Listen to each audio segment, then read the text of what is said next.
നമസ്തേ, ജനം ഡിബേറ്റിലേക്ക് സ്വാഗതം. കണ്ണൂർ മുൻ ADM നവീൻ ബാബുവിൻ്റെ അടിവസ്ത്രത്തിൽ രക്തക്കറയുള്ളതായി പോലീസിൻ്റെ ഇൻക്വസ്റ്റ് റിപ്പോർട്ട്.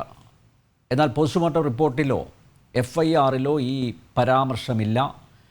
ജില്ലാ ഭരണകൂടത്തിലെ നമ്പർ 2 ഓഫീസറായിട്ട് പോലും നവീൻ ബാബുവിൻ്റെ പോസ്റ്റ്മോർട്ടത്തിൽ പിഴവുകൾ ഉണ്ടായതെങ്ങനെ? പോലീസ് തെളിവുകൾ നശിപ്പിച്ചെന്ന ആരോപണങ്ങൾ തുടക്കം മുതൽ ഉയർന്നുവെന്നിരിക്കെ സംശയങ്ങൾ ബലപ്പെടുത്തുകയല്ലേ ഈ തിരിമറികൾ? ജനം ഡിബേറ്റ് പരിശോധിക്കുന്നു.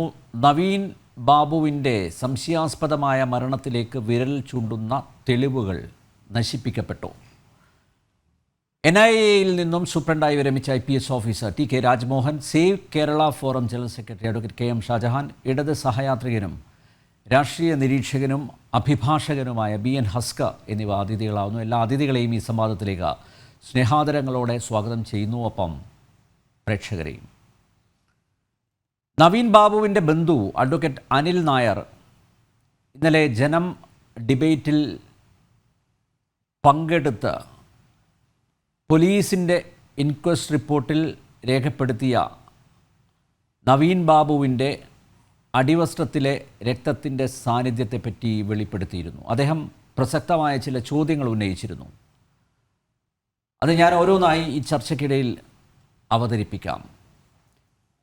മെഡിക്കോ ലീഗൽ പോസ്റ്റ്മോർട്ടം എക്സാമിനേഷൻ്റെ ഗൈഡ് ലൈൻസിൽ ചില കാര്യങ്ങൾ പറയുന്നുണ്ട്. അതുകൂടി അദ്ദേഹം ഇന്നലെ വളരെ യുക്തിഭദ്രമായി ജന ഡിബേറ്റിൽ അവതരിപ്പിച്ചിരുന്നു. എന്തുകൊണ്ട് police assistant surgeon inquest report പരിശോധിച്ചില്ല? അതൊരു വീഴ്ചയല്ലേ എന്നുള്ളതാണ് ആദ്യത്തെ ചോദ്യം. ശ്രീ രാജ്മോഹൻ, എന്തായിരിക്കാം ഇൻക്വസ്റ്റ് റിപ്പോർട്ട് പോസ്റ്റ്മോർട്ടം നടത്തിയ അസിസ്റ്റന്റ് സർജൻ പരിശോധിക്കാതിരുന്നത്?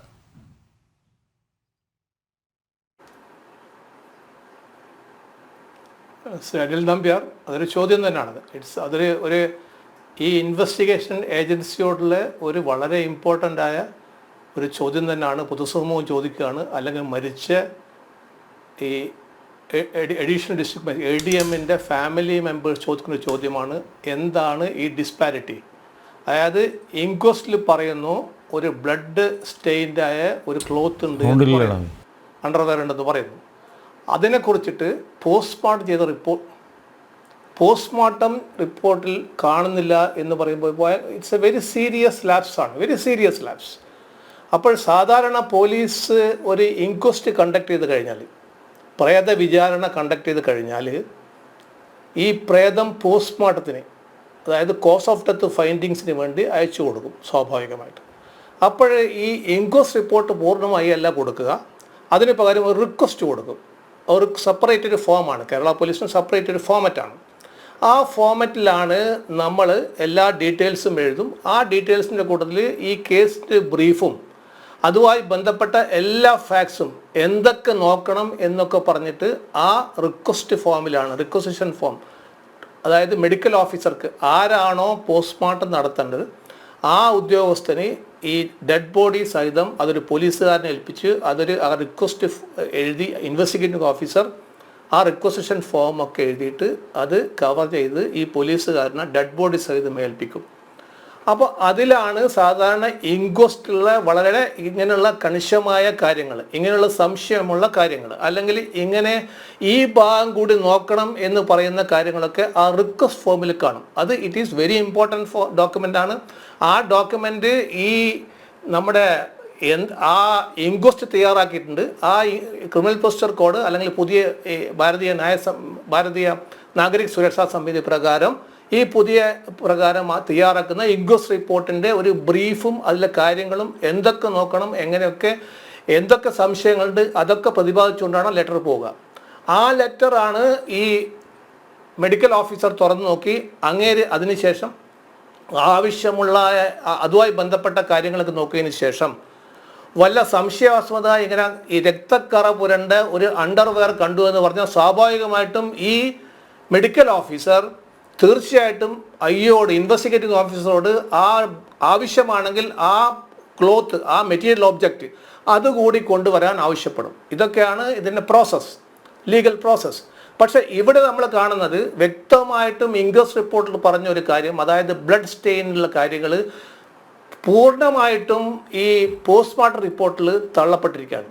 അപ്പോൾ ബേസിക്കായിട്ട് ഈ പോസ്റ്റ്മോർട്ടം റിപ്പോർട്ടാണ്, അതായത് ഇൻക്വസ്റ്റ് റിപ്പോർട്ടും പോസ്റ്റ്മോർട്ടം റിപ്പോർട്ടും ഏതാണ് കൂടുതൽ ക്രെഡിബിലിറ്റി എന്ന് ചോദിച്ചാൽ തീർച്ചയായിട്ടും എക്സ്പെർട്ട് ഒപ്പീനിയൻ ഡോക്ടേഴ്സിൻ്റെ ആണ്. അപ്പോൾ എവിടെയാണ് ഡിസ്പാരിറ്റി പറ്റിയത്, എവിടെയാണ് എവിടെയാണ് പാളിച്ച പറ്റിയത്, അത് ചോദിക്കുമ്പോൾ തീർച്ചയായിട്ടും തെളിവുകൾ നശിപ്പിക്കപ്പെട്ടോ, അതല്ല പ്രോപ്പറായിട്ട് തെളിവുകൾ പ്രസൻറ്റ് ചെയ്തിട്ടില്ലോ, ഇങ്ങനെ പല സംശയങ്ങളും ഈ ഒരൊറ്റ കാരണം കൊണ്ട് വരാം. കാരണം നമ്മൾക്കറിയാം ഈ കേസ് ആദ്യം മുതൽ തന്നെ, അതായത് അൺഡ്യൂ ഹേസ്റ്റ്, ഇൻവെസ്റ്റിഗേറ്റിംഗ് ഓഫീസർമാർ അല്ലെങ്കിൽ ഇൻവെസ്റ്റിഗേറ്റിംഗ് ഏജൻസി അൺഡ്യൂ ഹേസ്റ്റ് ഈ കേസിൽ ആദ്യം മുതലേ കാണുന്നുണ്ട്. ഇൻക്വസ്റ്റ് കണ്ടക്ട് ചെയ്യുമ്പോൾ ബന്ധക്കാർ വരാൻ വെയിറ്റ് ചെയ്യുന്നില്ല, ഓക്കെ. പക്ഷേ ഇൻക്വസ്റ്റ് കണ്ടക്ട് ചെയ്തത് ഇൻഡിപെൻഡൻ്റ് ആയ വിറ്റ്നസിൻ്റെ മുഖാന്തരമാണോ? അതിനുശേഷം ഇമ്മീഡിയറ്റ് ആയിട്ട് അത് പോസ്റ്റ്മോർട്ടത്തിന് അയച്ചു എന്ന് പറയുന്നത്, പോസ്റ്റ്മോർട്ടം നടത്താൻ പറ്റുമ്പം അവിടെ നടത്താൻ പാടില്ല, കാലിക്കറ്റ് നടത്തണം, ഒരു ടീം ഓഫ് ഡോക്ടറെ കൊണ്ട് നടത്തണം എന്നൊക്കെ പറഞ്ഞ് മരിച്ച ആളുടെ ബന്ധക്കാർ ആവശ്യപ്പെടുന്നു.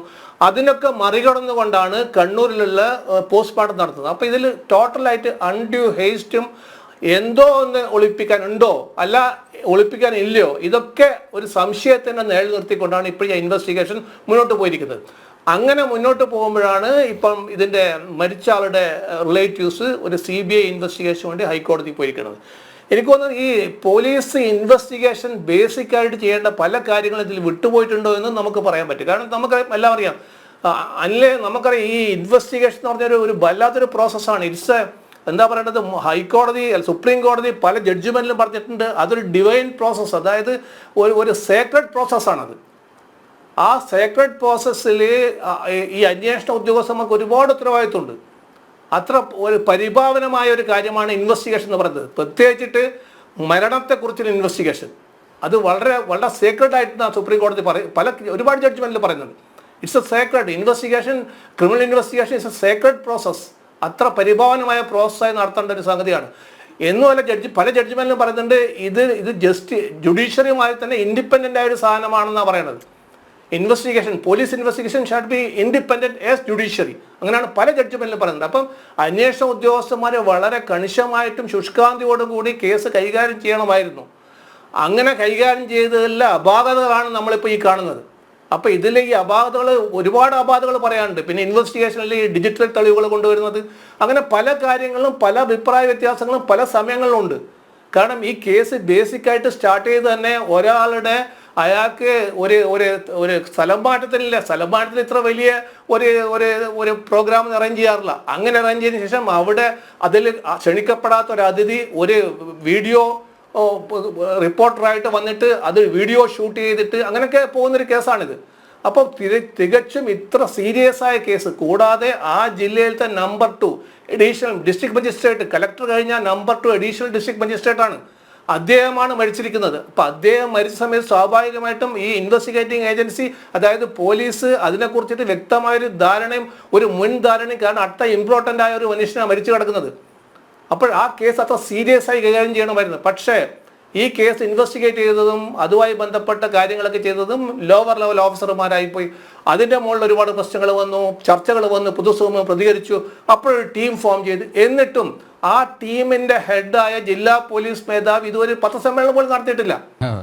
എന്താണ് ഇങ്ങനെയൊക്കെ സംശയങ്ങൾ വരുന്നത്? ആ സംശയം ദൂരീകരിക്കുന്ന ഉത്തരവാദിത്വം ആ ജില്ലാ പോലീസ് മേധാവിക്കുണ്ട്. കാരണം അദ്ദേഹത്തിൻ്റെ ജില്ലയിൽ നടന്ന ഒരു ഇമ്പോർട്ടൻ്റ് ആയ കേസാണ്. അദ്ദേഹത്തിൻ്റെ ജില്ലയിലെ ഒരു അഡീഷണൽ ഡിസ്ട്രിക്ട് മജിസ്ട്രേറ്റ് മരിച്ചിരിക്കുകയാണ്. അതിനെക്കുറിച്ച് പല അഭിപ്രായങ്ങളും വരുന്നുണ്ട്. അപ്പം ഇതിനെക്കുറിച്ചിട്ട് ഒരു ജില്ലാ പോലീസ് മേധാവി അദ്ദേഹത്തിൻ്റെ കീഴിലെ പോലീസിൻ്റെ ഭാഗത്ത് തെറ്റില്ല എന്നെങ്കിലും പറയണ്ട, അത് ആരും ഒന്നും പറയുന്നില്ല. ടോട്ടൽ എല്ലാവരും സൈലൻ്റ് ആണ്. Even IG, DIG, DGP total എല്ലാവരും സൈലൻ്റ് ആണ്. എന്താണ് എവിടെയാണ് പറ്റിയത്? നേരത്തെ ഞാൻ പറഞ്ഞ മാതിരി ഇത്ര ഇമ്പോർട്ടൻ്റ് ആയി കൊണ്ടുപോയ ഇൻവെസ്റ്റിഗേഷൻ ചെയ്യേണ്ടതിന് പകരം എല്ലാവരും മൗനം. ആകെ സംസാരിക്കുന്നത് ഈ SIമാരും CIമാരും മാക്സിമം ഒരു DYSP ലെവലിലെ ആൾക്കാരാണ് ഇതിനെക്കുറിച്ച് വല്ല അഭിപ്രായങ്ങളും പറയുന്നത്. കൊടുക്കുന്ന പേപ്പറൊക്കെ എല്ലാ പേപ്പറും ഒപ്പിടുന്നത് SIമാരും അല്ലെങ്കിൽ SHOമാരുമാണ്. എന്തുകൊണ്ടാണ് ഇങ്ങനെ ഇത്ര ഇമ്പോർട്ടൻ്റ് ആയ ഒരു കേസിൽ എന്തുകൊണ്ട് ടീമിലത്തെ സീനിയർ ഓഫീസർമാർ ബന്ധപ്പെടാത്തത്? ഈ ടീം ഹെഡ് എന്തുകൊണ്ടാണ് കാര്യങ്ങൾ വിശദീകരിക്കാത്തത്? ഇതൊക്കെ ഒരുപാട് ദുരൂഹത ഈ കേസിൽ കിടക്കുകയാണ്. അപ്പോൾ ഇത്തരത്തിലെ ദുരൂഹത കിടക്കുമ്പോൾ സ്വാഭാവികമായിട്ടും ജനത്തിന് അഭിപ്രായങ്ങൾ, പൊതുസമൂഹത്തിന് പല അഭിപ്രായക്കേട് വരും. അത് ദൂരീകരിക്കുന്ന ഉത്തരവാദിത്വം കേരള പോലീസ് തന്നെയാണ്. കാരണം കേരള പോലീസ് ഒരുപാട് കേസുകൾ അന്വേഷിച്ച് തെളിയിച്ച ടീമാണ്. അതിലൊന്നും ആർക്കും സംശയമില്ല. അവരുടെ എഫിഷ്യൻസി ഒന്നും സംശയമില്ല. കാരണം ഈ കഴിഞ്ഞ ആഴ്ച തന്നെ കണ്ണൂർ ജില്ലയിൽ തന്നെ അവിടുത്തെ പോലീസ് എഫിഷ്യൻ്റ് ആണ്. കാരണം ഒരു വലിയ പ്രമാദമായ ഒരു കളവ് കേസ് തെളിയിച്ചിരിക്കുകയാണ്. അതുപോലെ ഇപ്പോൾ റൂറലിൽ മെനിഞ്ഞാന്ന് ഒരു ഹിറ്റ് ആൻഡ് റൺ കേസിൽ നിർത്താതെ പോയ ഒരു വാഹനം നമ്മുടെ പോലീസ് പിടിച്ചിരിക്കുകയാണ്. അപ്പോൾ പോലീസ് എഫിഷ്യൻ്റ് ആണ്. പക്ഷേ എഫിഷ്യൻ്റായ പോലീസിനെ ചില ആൾക്കാർ കടിഞ്ഞാടാൻ ശ്രമിക്കുകയാണ്. അപ്പോൾ ആരോ പറഞ്ഞ മാതിരി കൂട്ടിലടച്ച തത്ത എന്ന് പറഞ്ഞ മാതിരി നമ്മുടെ പോലീസിലത്തെ ചില ഉദ്യോഗസ്ഥന്മാരെ കൂട്ടിലടക്കുകയാണോ? അതുകൊണ്ടാണോ അന്വേഷണം ഇങ്ങോട്ട് ഇങ്ങനെ പോകുന്നത്? ഞങ്ങൾക്കൊക്കെ ബലമായ സംശയമുണ്ട്. കാരണം ഇങ്ങനെയല്ല ഇൻവെസ്റ്റിഗേഷൻ പോണത്. ഒരു കേസ് അന്വേഷണം, പ്രത്യേകിച്ച് നേരത്തെ പറഞ്ഞ മാതിരി മരണപ്പെട്ട ഒരു കേസൊക്കെ ആ അന്വേഷിക്കുന്ന ഉദ്യോഗസ്ഥന് ഉത്തരവാദിത്വമുണ്ട്. ഒരു സോഷ്യൽ റെസ്പോൺസിബിലിറ്റി ഉണ്ട്. നീതി നടപ്പാക്കണം. നീതി നടപ്പാക്കിയാൽ മാത്രം പോരാ, നീതി നടപ്പാക്കിയെന്ന് പൊതുസമൂഹത്തിന് ബോധ്യം വരണം. കാരണം ഒരാൾ മരിച്ച കേസാണ്. അപ്പോൾ അദ്ദേഹത്തിൻ്റെ കുടുംബങ്ങൾക്ക് ആ ബോധ്യം വരണം നീതി നടപ്പാക്കി എന്നുള്ളത്. അപ്പോൾ ഇവിടെ അതൊക്കെ ഫെയിലിയറായി കാണുന്നുണ്ട്.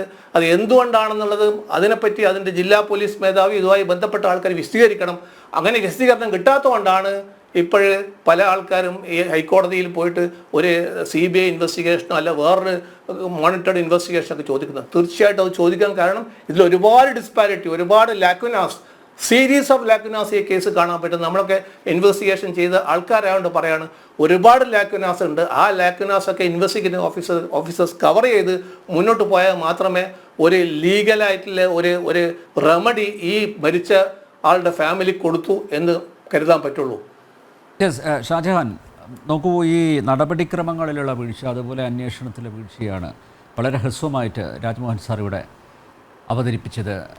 നമുക്കറിയാം, കഴിഞ്ഞ ദിവസം ഈ ചർച്ചയിൽ പങ്കെടുത്ത നവീൻ ബാബുവിൻ്റെ ബന്ധു അഡ്വക്കേറ്റ് അനിൽ നായർ അദ്ദേഹം പറഞ്ഞു, അതായത് അവിടെ പരിയാരം മെഡിക്കൽ കോളേജിലെ പോസ്റ്റ്മോർട്ടം നടത്തരുത് എന്നാവശ്യപ്പെട്ടു. മാത്രമല്ല, പത്തനംതിട്ടയിൽ നിന്ന് വരുന്ന അവർക്ക് എളുപ്പം കോഴിക്കോട് മെഡിക്കൽ കോളേജാണ്. കോഴിക്കോട് മെഡിക്കൽ കോളേജിലേക്ക് കൊണ്ടുവരണമെന്ന് കലക്ടറോട് ഫോണിൽ അപേക്ഷിച്ചപ്പോൾ അദ്ദേഹം പറഞ്ഞു, ഞാൻ ഉറപ്പ് തരികയാണ്, വളരെ സുതാര്യമായിട്ട് ഇത് നടത്തൂ എന്ന ആ ഒരു ഉറപ്പ് അവർ വിശ്വസിച്ചു.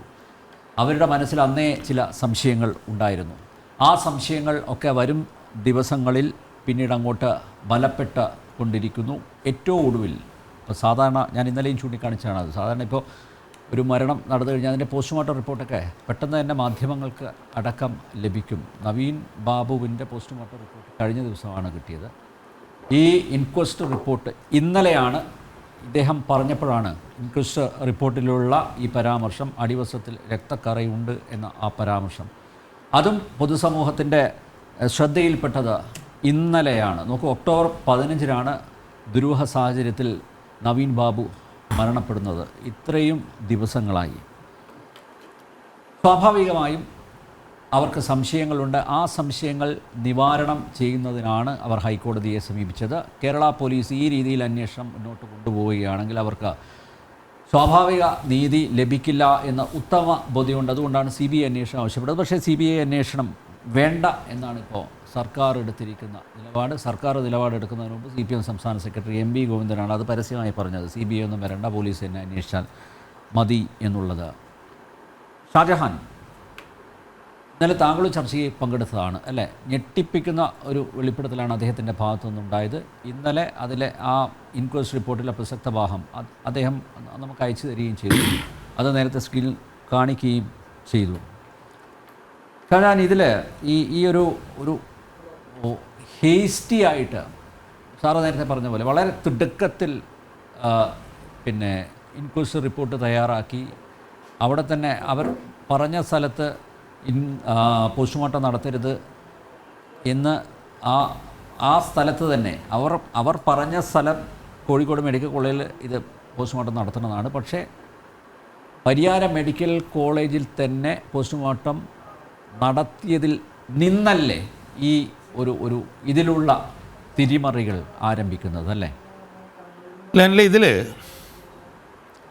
ഇന്നലെ ഈ നവീൻ ബാബുവിൻ്റെ ബന്ധു അഡ്വക്കേറ്റ് അനിൽ P. നായർ നടത്തിയ ഇടപെടലോടുകൂടി ഈ കേസ് നിർണായകമായിട്ടുള്ള ഒരു വഴിത്തിരിവിലെത്തി നിൽക്കുകയാണ് എന്നാണ് എനിക്ക് തോന്നുന്നത്. ഇനി യഥാർത്ഥത്തിൽ ഈ കേസ് സംബന്ധിച്ചിട്ട് വലിയ ചർച്ചകൾക്കൊന്നും പ്രസക്തിയുണ്ടെന്ന് എനിക്ക് തോന്നുന്നില്ല. കാരണം അഡ്വക്കേറ്റ് അനിൽ പി നായർ സത്യം പറഞ്ഞാൽ വളരെ അർത്ഥശങ്കയ്ക്കിടയില്ലാത്ത വിധം, ഇപ്പോൾ ഇംഗ്ലീഷിൽ ഞാൻ എപ്പോഴും ഉപയോഗിക്കുന്നൊരു വാക്കുണ്ട്, അൺഈക്വിവോക്കലായിട്ടാണ് ഈ കാര്യങ്ങൾ ആദ്യാവസാനം അവിടെ ഇന്നലെ അവതരിപ്പിച്ചത്. അദ്ദേഹം ഒരു അഭിഭാഷകനാണ്. അദ്ദേഹം ആ അവതരിപ്പിച്ചതിൽ ഏറ്റവും ഞെട്ടിക്കുന്ന ഒരു സംഭവം എന്ന് പറയുന്നത് ഇൻക്വസ്റ്റ് റിപ്പോർട്ടിൽ നവീൻ ബാബുവിൻ്റെ അടിവസ്ത്രത്തിൽ, അതിൻ്റെ വിശദാംശങ്ങൾ വരെ, അതേത് കമ്പനിയുടേതാണെന്നുള്ളതിൻ്റെ ഉൾപ്പെടെ വിശദാംശങ്ങൾ വരെ അടങ്ങുന്ന ഇൻക്വസ്റ്റ് റിപ്പോർട്ടിൽ അടിവസ്ത്രങ്ങളിൽ രക്തക്കറയുണ്ടായിരുന്നു എന്ന് ഇൻക്വസ്റ്റ് റിപ്പോർട്ടിൽ വന്നതോടുകൂടി ഈ കേസ് ഈ പറഞ്ഞ പോലെ മലക്കം മറിഞ്ഞിരിക്കുകയാണ് എന്നാണ് എനിക്ക് സൂചിപ്പിക്കുന്നത്. നമ്മൾ ഇന്നലെ പോസ്റ്റ്മോർട്ടം റിപ്പോർട്ട് ഇവിടെ വായിച്ചു. ഇതൊരു പ്രജിത്തെന്നോ ഏതൊരുത്തനാണ് അത് ചെയ്തിരിക്കുന്നത്. അതിനകത്ത് ഇതുമായി ബന്ധപ്പെട്ട് സംശയാസ്പദമായിട്ടുള്ള ഒന്നുമില്ല എന്നാണ് അതിനകത്ത് പറഞ്ഞിരിക്കുന്നത്, ആ പോസ്റ്റ്മോർട്ടം. ഞാനിന്ന് ഇങ്ങോട്ട് വരുന്നതിന് മുമ്പേ ഈ സംസ്ഥാന സർക്കാർ ഹൈക്കോടതിയിൽ സമർപ്പിച്ച കൗണ്ടർ അഫിഡവിറ്റും ഞാൻ വിശദമായിട്ട് വായിച്ചു. ആ കൗണ്ടർ അഫിഡവിറ്റിലും ഇത് തന്നെയാണ് അവർ പറയുന്നത്. പിന്നെ ഇങ്ങനെ ബന്ധുക്കളുടെ സാന്നിധ്യം നിർബന്ധമില്ല എന്ന് പറഞ്ഞിട്ട് ഏതോ റവന്യൂ വകുപ്പിലെ ഏതാണ്ട് 5 ഉദ്യോഗസ്ഥന്മാരുടെ സാന്നിധ്യത്തിലാണ് ഈ പോസ്റ്റ്മോർട്ടം നടത്തിയത്. ആ പോസ്റ്റ്മോർട്ടം പ്രജിത്ത് എന്നും പറഞ്ഞിട്ട് എന്തോ ഒരു പിന്നെ ഡോക്ടറാണ് നടത്തിയത്, അങ്ങനെ എന്തോ ഒരു പേര് നടത്തിയത്. അതിൽ ഒരു അസ്വാഭാവികതയും കണ്ടെത്തിയിട്ടില്ല.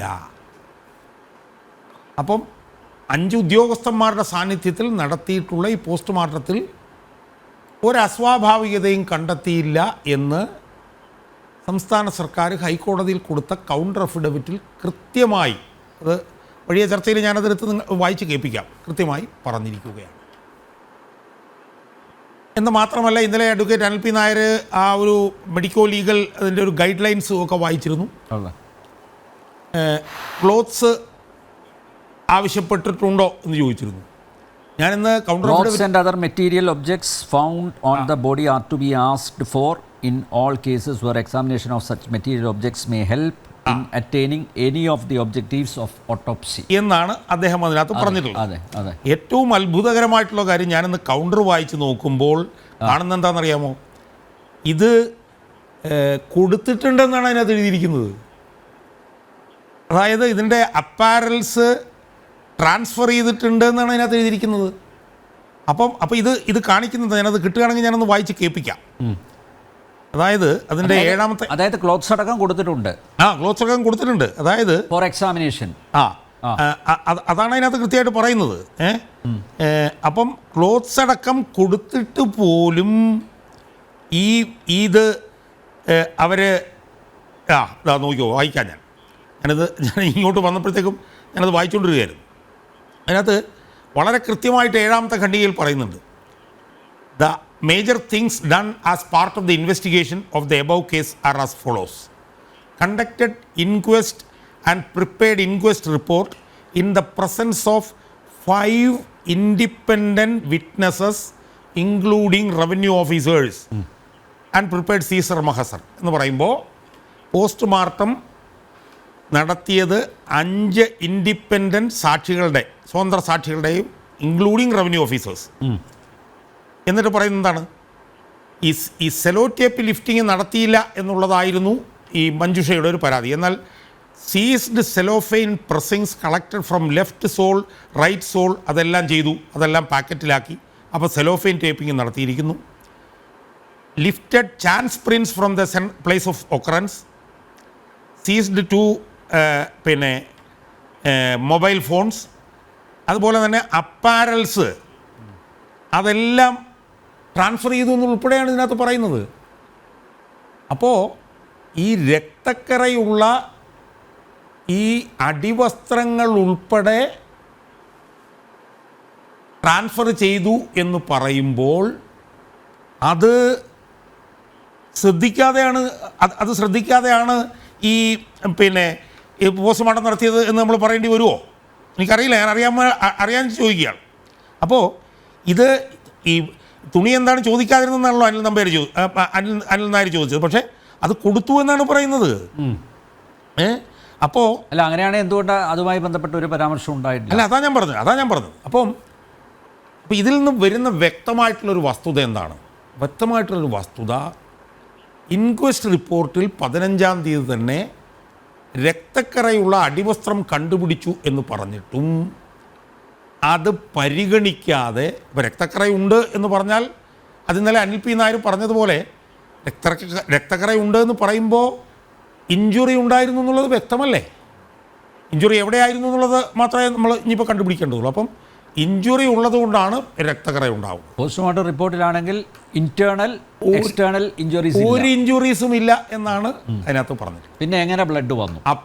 അപ്പോൾ സ്വാഭാവികമായി ഈ ഒരു തെളിവ് പുറത്തു വന്നതോടുകൂടി ബാക്കി കേരള പോലീസ് ഹൈക്കോടതിയിൽ പറഞ്ഞ മുഴുവൻ കാര്യങ്ങളും പാളി. അവരത് ചെയ്തു, ഞങ്ങൾ ഫോൺ നോക്കി, മറ്റത് നോക്കി, മറിച്ച് നോക്കി, CDR നോക്കി, ഒരുപാട് കാര്യങ്ങൾ അവരതിനകത്ത് പറയുന്നുണ്ട്. അതിനൊന്നും ഇനി യാതൊരു വിധത്തിലുള്ള പ്രസക്തിയുമില്ല. ഈ രക്തക്കറ കണ്ടു എന്ന് പറയുമ്പോൾ അതിൽ വരുന്ന വ്യത്യാസം എന്ന് പറഞ്ഞാൽ എന്താ? രക്തക്കറ കണ്ടുവെങ്കിൽ ഇഞ്ചുറി ഉണ്ടായിട്ടുണ്ട്. ഇഞ്ചുറി ഉണ്ടായിട്ടുണ്ടെങ്കിൽ അത് ആത്മഹത്യയല്ല. ഇഞ്ചുറി ഉണ്ടായിട്ടുണ്ടെങ്കിൽ അത് കൊലപാതകമാണ്. ഇതാണ് മഞ്ജുഷയുടെ സംശയം മുഴുവൻ അതിനകത്ത് പറഞ്ഞിട്ടുള്ളത്. അപ്പോൾ സ്വാഭാവികമായും ഇത് പോസ്റ്റ്മോർട്ടം നടത്തിയിട്ടുള്ള ഡോക്ടർ, ഈ പോസ്റ്റ്മോർട്ടത്തിന് സാക്ഷികളായിട്ടുള്ള 5 സ്വതന്ത്ര സാക്ഷികൾ, റവന്യൂ ഉദ്യോഗസ്ഥർ ഉൾപ്പെടെ അവരെല്ലാവരും പ്രതിയാകുന്ന ഒരു നിലയിലേക്കാണ് കാര്യങ്ങൾ പോകുന്നത്. ആത്മഹത്യ അല്ല, കൊലപാതകം എന്നുള്ള നിലയിലേക്കാണ് കാര്യങ്ങൾ പോകുന്നത്. അതാണ് ഞാൻ ഇന്നിപ്പം ശ്രീമാൻ PV അൻവർ ഒരു പത്രസമ്മേളനത്തിൽ പറഞ്ഞതായിട്ട് ഞാൻ മനസ്സിലാക്കുന്നത്, എത്രയോ സെൻറ്റിമീറ്ററുള്ള വളരെ ചെറിയ ഒരു വയറാണ് അത്. ഈ ടെലിഫോണിൻ്റെ, നമ്മുടെ മൊബൈൽ ഫോണിൻ്റെ ചാർജറിനൊക്കെ ഉപയോഗിക്കുന്ന പോലെയുള്ള ഒരു വയറാണ് കണ്ടുപിടിച്ചത് എന്നാണ് പോസ്റ്റ്മോർട്ടം റിപ്പോർട്ടിൽ പറയുന്നത്. അത് ഉപയോഗിച്ചുകൊണ്ട് ഒരാൾക്ക് ആത്മഹത്യ ചെയ്യാനുള്ള സാധ്യത വളരെ കുറവാണ് എന്നാണ് പറയുന്നത്. അതുപോലെ തന്നെ ഇയാളെ അവിടെ കൊണ്ടിറക്കിയ ഓട്ടോറിക്ഷ ഡ്രൈവറെ ഇതുവരെ ചോദ്യം ചെയ്തിട്ടില്ല. അയാളെക്കുറിച്ചിട്ടൊന്നും ഈ കൗണ്ടർ അഫിഡവിറ്റിലും ഒന്നും പറഞ്ഞിട്ടില്ല. മുറി തുറന്നു കിടക്കുകയായിരുന്നു. അതുപോലെ തന്നെ മഞ്ജുഷയും പറയുന്നൊരു കാര്യമുണ്ട്, ഒരു കാരണവശാലും ആത്മഹത്യ ചെയ്യാൻ സാധ്യതയില്ലാത്ത ഒരു ലവിങ് ഹസ്ബൻഡും ഒരു ഡോട്ടിങ് ഫാദറുമായിരുന്നു എന്ന് പറയുന്നുണ്ട്.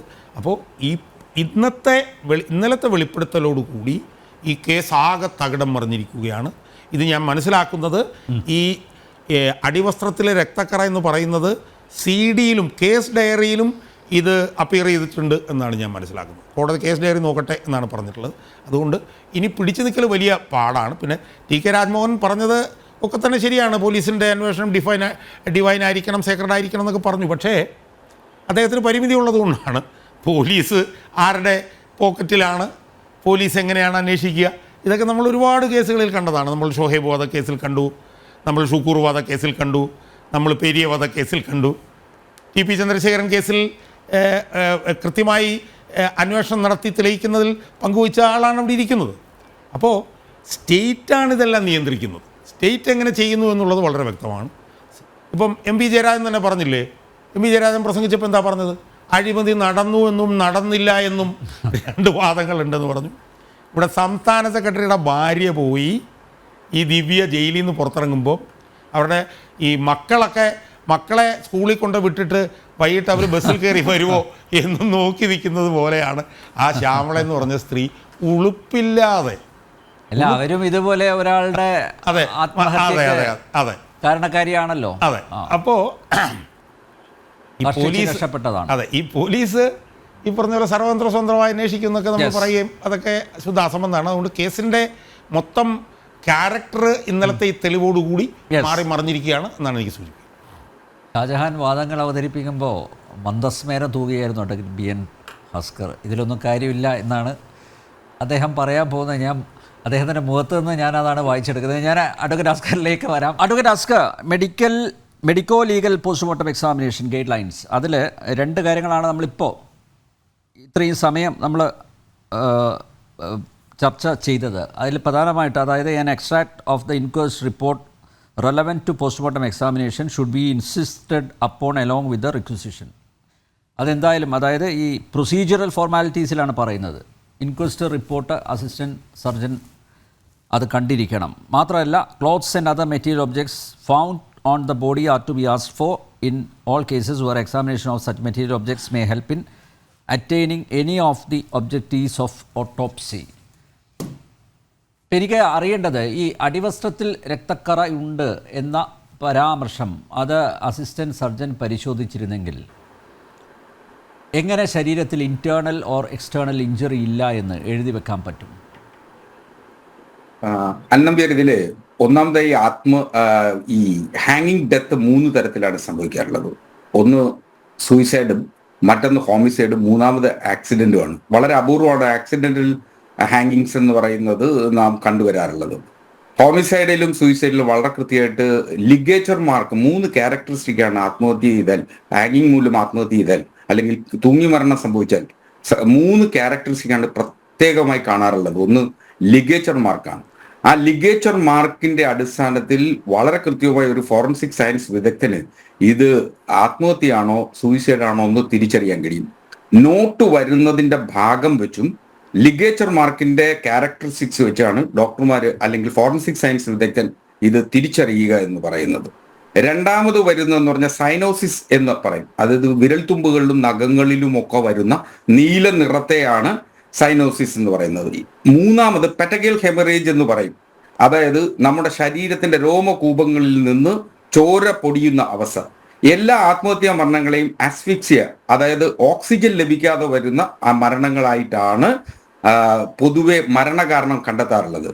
അപ്പോ ഇതിൽ 3 ക്യാരക്ടറിസ്റ്റിക്സ് ഇതിലുണ്ടോ എന്നുള്ളതാണ് എപ്പോഴും ഒരു ഫോറൻസിക് സയൻസ് വിദഗ്ധൻ പരിശോധിക്കേണ്ടത്.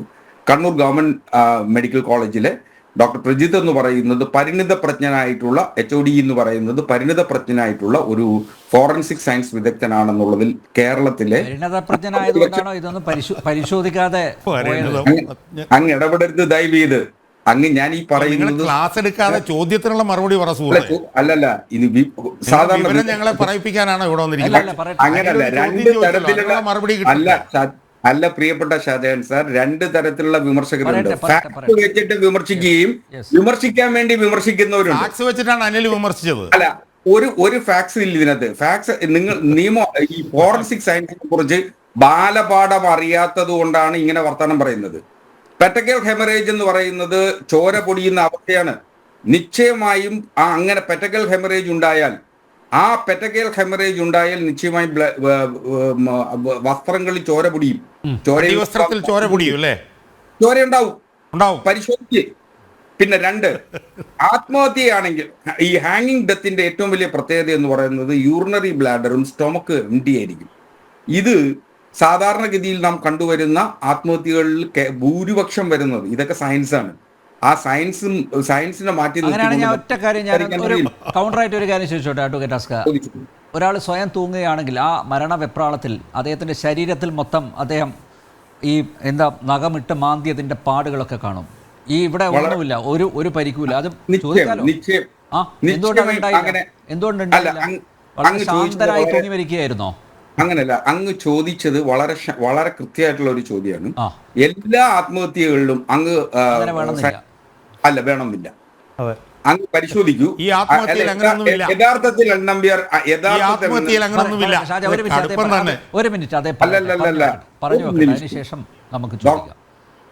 കേരളത്തിൽ നമുക്ക് വളരെ പ്രശസ്തനായ ഒരു ഫോറൻസിക് സയൻസ് വിദഗ്ധൻ ഡോക്ടർ ഉമാദത്തൻ, അദ്ദേഹത്തിന്റെ പ്രഗത്ഭമായ 2 പുസ്തകങ്ങൾ ഫോറൻസിക് സയൻസുമായി ബന്ധപ്പെട്ട് കേരളത്തിൽ തന്നെ അതിലും പ്രഗത്ഭനായിട്ടുള്ള ഡോക്ടർ മുരളി കൃഷ്ണ അറിയോ താങ്കൾക്ക്?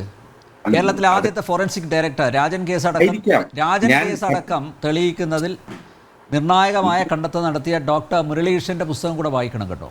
അല്ല, ഉണ്ടെന്ന് ഏറ്റവും ആധികാരികമായി ഇതിനെ സംബന്ധിച്ച് നിരവധി ഉമാദത്തനേക്കാൾ സീനിയർ ആണ്, അതുകൂടെ വായിക്കണം. ഞാനത് ഡോക്ടർ മുരളീകൃഷ്ണനെ നിരാകരിക്കാനെന്നുള്ള പാണ്ഡിത്യമൊന്നും എനിക്കില്ലെന്നേ.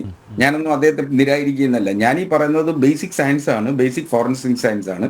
പക്ഷെ അങ്ങനെ ഒരു ഫോറൻസിക് സയൻസ് വിദഗ്ധന്റെ കൂടി സേവനം ഈ ചർച്ചയിൽ ഉപയോഗിച്ചിരുന്നുവെങ്കിൽ അങ്ങേക്ക് ഈ പറയുന്ന വിഡ്ഢിത്തരത്തിലേക്ക് വിഡ്ഢി ചോദ്യങ്ങൾ ചോദിക്കേണ്ട സാഹചര്യം ഉണ്ടാവില്ല. അങ്ങനൊന്നും പറഞ്ഞു പോകാൻ പറ്റില്ല. നിങ്ങൾ ആരാണ്? അവിടെ ടി.പി. ചന്ദ്രശേഖരൻ വധക്കേസ് അന്വേഷിച്ച് തെളിയിച്ച ഒരു IPS ഉദ്യോഗസ്ഥൻ ഉൾപ്പെടെ അപ്പുറത്തിരിക്കുമ്പോൾ ഇതുപോലുള്ള വിഡ്ഢി ചോദ്യങ്ങൾ പമ്പര വിഡ്ഢിയാണ് നിങ്ങളെന്ന് ഞങ്ങൾ പറയും. അങ്ങനെയല്ല പറയാം. ആ ഒരു കേസ് അന്വേഷിച്ച NIA ഉൾപ്പെടെ ജോലി ചെയ്ത രാജ്മോഹൻ എന്ന് പറയുന്ന IPS ഉദ്യോഗസ്ഥൻ ഇരിക്കുകയാണ്. നിങ്ങൾ ഇതിനൊക്കെ പറയാനായിട്ട് മൂന്ന് കാര്യങ്ങൾ എന്ത് മൂന്ന് കാര്യങ്ങൾ?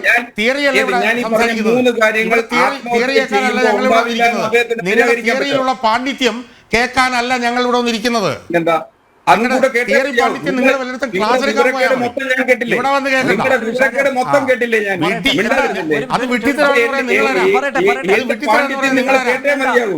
നിങ്ങളാണ് പമ്പര വിട്ടി.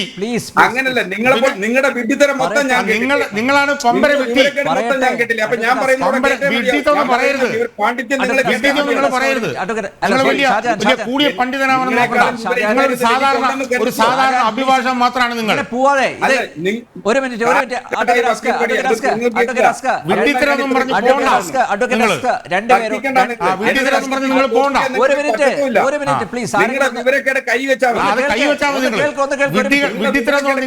പറയണ്ട.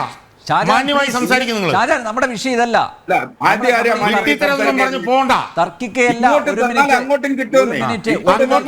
കിട്ടും. പ്രിയപ്പെട്ട ഷാജഹാൻ, പിന്നെ നിങ്ങൾ വലിയ ആളൊന്നും ആവണ്ട. പ്രിയപ്പെട്ട നിങ്ങൾ വിഡ്ഢിത്തം വാക്കുകൂടി ഉപയോഗിക്കണ്ട. നിങ്ങൾ ഫാക്സ് മറുപടി പറയൂ. കേരളത്തിലെ ഏറ്റവും വലിയ നിങ്ങൾ വലിയ ബുദ്ധിജീവിയൊന്നുമല്ല. നിങ്ങൾ തിയറി അല്ല പഠിപ്പിക്കേണ്ട, ഫാക്സിന് മറുപടി പറ പ്ലീസ്. പറയട്ടെ ഷാജഹാൻ, ഒന്നേ താങ്കൾ ഒന്ന് അടങ്ങ് please. Advocate Askar please. Advocate Askar, ഇപ്പം എനിക്ക് ഈ ഫോറൻസിക് ഇതിലൊന്നും വലിയ പാണ്ഡിത്യമൊന്നുമില്ല, ശരിയാണ്.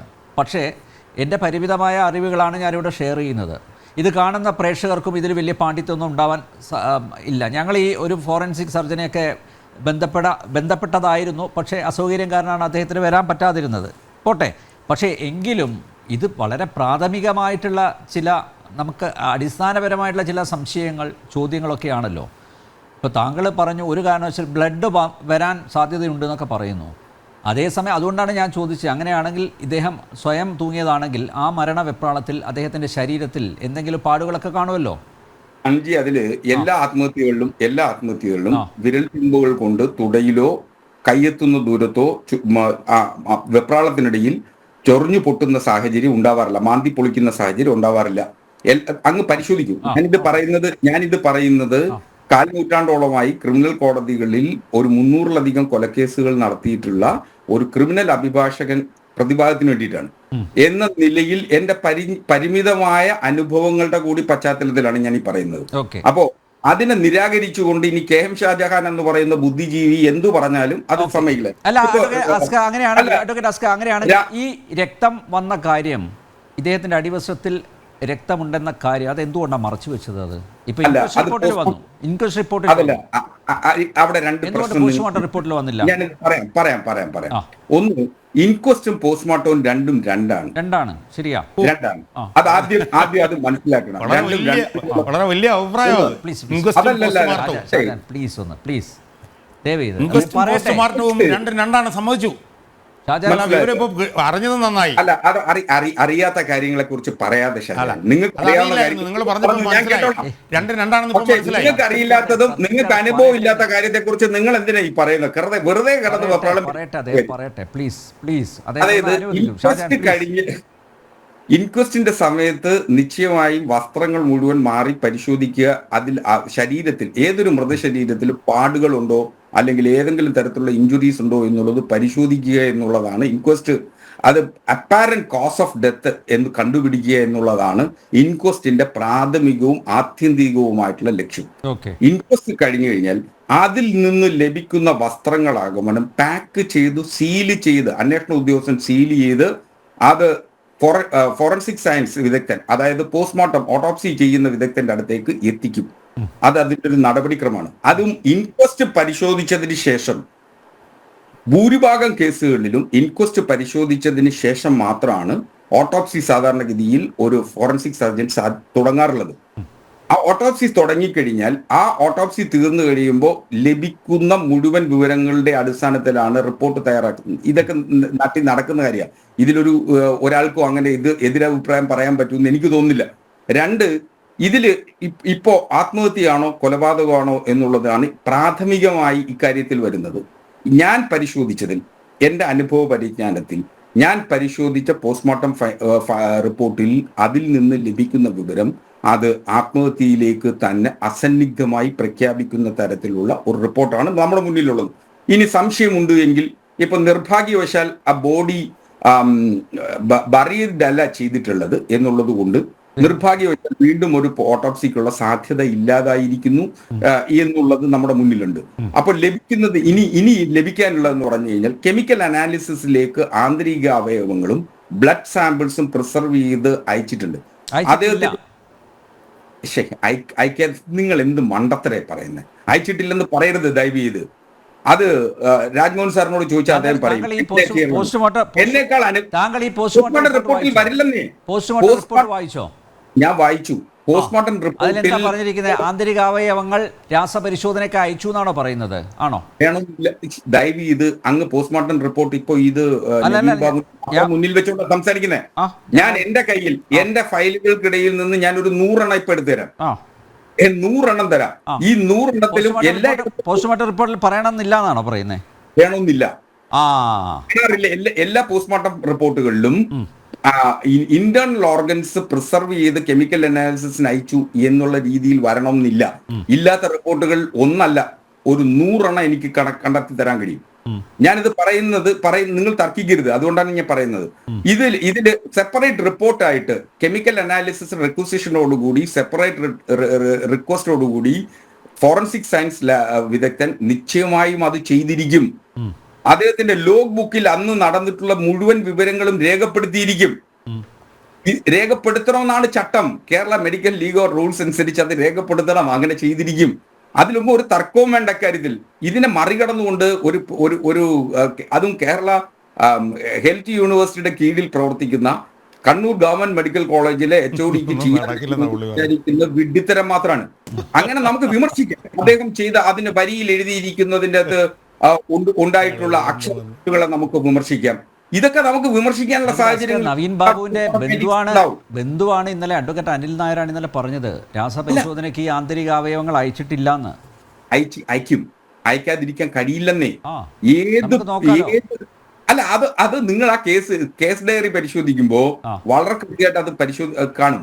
മാത്രമല്ല കണ്ണൂർ ഗവൺമെന്റ് മെഡിക്കൽ കോളേജിലെ ഡോക്ടർ പ്രിജിത്ത് അന്നേ ദിവസം 15/10/2024 ചെയ്തിട്ടുള്ള പോസ്റ്റ്മോർട്ടം ഫൈൻഡിങ്സിൽ ലോഗ് ബുക്കുകൾ പരിശോധിച്ച വളരെ കൃത്യമായിട്ട് ഇക്കാര്യത്തിൽ അതിനകത്ത് വ്യക്തത ഉണ്ടാവും. അല്ല, ഈ പോസ്റ്റ്മോർട്ടം റിപ്പോർട്ടിൽ ഈ മരണസമയം രേഖപ്പെടുത്തേണ്ടതല്ലേ? അങ്ങനെ ഒരു നടപടിക്രമം അതൊരു ആക്യുറേറ്റ് ആയിട്ടൊരു ടൈം ഓഫ് ഡെത്ത് കണ്ടുപിടിക്കുക എന്ന് പറയുന്നത് അല്ല, ആക്യുറേറ്റ് അല്ലെങ്കിൽ ഏകദേശം ഒരു സമയം പറയണ്ടേ? വേണമെന്നില്ല. അദ്ദേഹത്തിന്റെ മൊഴി പോസ്റ്റ്മോർട്ടം റിപ്പോർട്ടൊന്നും വേണ്ട. അങ്ങനല്ല, അങ്ങനെ മരണസമയം അതിനകത്ത് പോസ്റ്റ്മോർട്ടം റിപ്പോർട്ടിൽ എഴുതിയിട്ടില്ല എന്നുള്ളത് ഒരു വലിയ അപാകതയിൽ കണ്ട അദ്ദേഹത്തിന് അഡീഷണൽ റിപ്പോർട്ട്, ഇത് ഒരു റിപ്പോർട്ട് മാത്രമല്ല, പോസ്റ്റ്മോർട്ടം റിപ്പോർട്ട് എന്ന് പറയുന്നത്. ഷാജഹാൻ, ഇതൊരു സാധാരണക്കാരനല്ല മരിച്ചത്. ഞാൻ കാണിച്ചതുപോലെ ജില്ലാ ഭരണകൂടത്തിലെ ജില്ലാ ഭരണകൂടത്തിലെ നമ്പർ 2 ആണ്. ഒരു മിനിറ്റ്. നമ്പർ 2 ആയിട്ടുള്ള ഒരു വ്യക്തി. ഇപ്പൊ നേരത്തെ രാജ്മോഹൻ സാറ് പറഞ്ഞു അദ്ദേഹം ഇതുപോലെ നിരവധി കേസുകൾ അന്വേഷിച്ചിട്ടുള്ളതാണ്. ഒരു മിനിറ്റ്. അദ്ദേഹം ആ തുടക്കത്തിൽ തന്നെ പറഞ്ഞു ഇതിൽ പ്രൊസീജിയർ ലാപ്സസ് പലതും ഉണ്ട്. മാത്രമല്ല ഇപ്പോൾ അന്വേഷണത്തിലുള്ള വീഴ്ചകളും അദ്ദേഹം ചിലതൊക്കെ ചൂണ്ടിക്കാണിക്കുകയും ചെയ്തു. നോക്കൂ, അപ്പോൾ ഒരു സാധാരണക്കാരൻ്റെ ദുരൂഹമരണമല്ല ഇത്. ഇതൊരു ADMൻ്റെ അഡീഷണൽ ഡിസ്ട്രിക്ട് മജിസ്ട്രേറ്റിൻ്റെ ദുരൂഹ മരണമാണ്. അപ്പോൾ അത് ആ ഒരു ഗൗരവത്തിൽ എടുക്കേണ്ടതല്ലേ? മാത്രമല്ല ബന്ധുക്കൾ പറഞ്ഞു നിങ്ങൾ പരിയാരം മെഡിക്കൽ കോളേജിൽ ഇത് പോസ്റ്റ്മോർട്ടം ചെയ്യരുത്, കോഴിക്കോട് മെഡിക്കൽ കോളേജിൽ ചെയ്യണം. കാരണം എന്ന് വെച്ച് കഴിഞ്ഞാൽ പരിയാരം മെഡിക്കൽ കോളേജിൽ ഈ കേസിലെ പ്രതി ദിവ്യയുടെ ഭർത്താവുണ്ട്. മാത്രമല്ല ഈ കള്ളപ്പരാതിയൊക്കെ കൊടുത്ത പ്രശാന്തനും വർക്ക് ചെയ്യുകയാണ്. അപ്പോൾ സ്വാഭാവികമായിട്ട് മാത്രമല്ല പരിയാരത്തിൻ്റെ അവസ്ഥയൊക്കെ അറിയാലോ. നിങ്ങൾ എത്ര പരിണതപ്രജ്ഞെന്ന് പറഞ്ഞു കഴിഞ്ഞാലും ആത്യന്തികമായി ഇവരൊക്കെ ആരാണെന്നുള്ളതൊക്കെ എനിക്കും അറിയാം, നിങ്ങൾക്കും അറിയാം അല്ലേ? അപ്പോൾ ഇത് ഏത് രീതി കൈകാര്യം ചെയ്യണം എന്നൊക്കെ കൃത്യമായിട്ട് ഇവർ നേരത്തെ തന്നെ തീരുമാനിച്ചിട്ടുണ്ട്. അപ്പോൾ എന്തുകൊണ്ട് ബന്ധുക്കളുടെ ആവശ്യം പരിഗണിച്ചില്ല? മാത്രമല്ല രണ്ടാമത്തെ കാര്യം, ഇൻക്വസ്റ്റ് തയ്യാറാക്കുമ്പോൾ ബ്ലഡ് റിലേഷൻസ് ഉള്ളവർ അടുത്ത് വേണം എന്നുള്ളതുണ്ടല്ലോ അല്ലേ? ഞങ്ങളിതാ വന്നുകൊണ്ടിരിക്കുന്നു എന്ന് പറഞ്ഞു. പക്ഷേ എന്തിനാണ് തിടുക്കത്തിൽ സാർ ഇൻക്വസ്റ്റ് തയ്യാറാക്കിയത്? അവർ വരുന്നവരെ വെയിറ്റ് ചെയ്തുകൂടായിരുന്നോ? അവരെ കണ്ണൂരിൽ, പത്തനംതിട്ടയിൽ നിന്ന് കണ്ണൂരിൽ എത്തുന്നത് വരെ എന്തുകൊണ്ട് കാത്തിരുന്നില്ല? പറ, എന്തായിരുന്നു തിടുക്കം?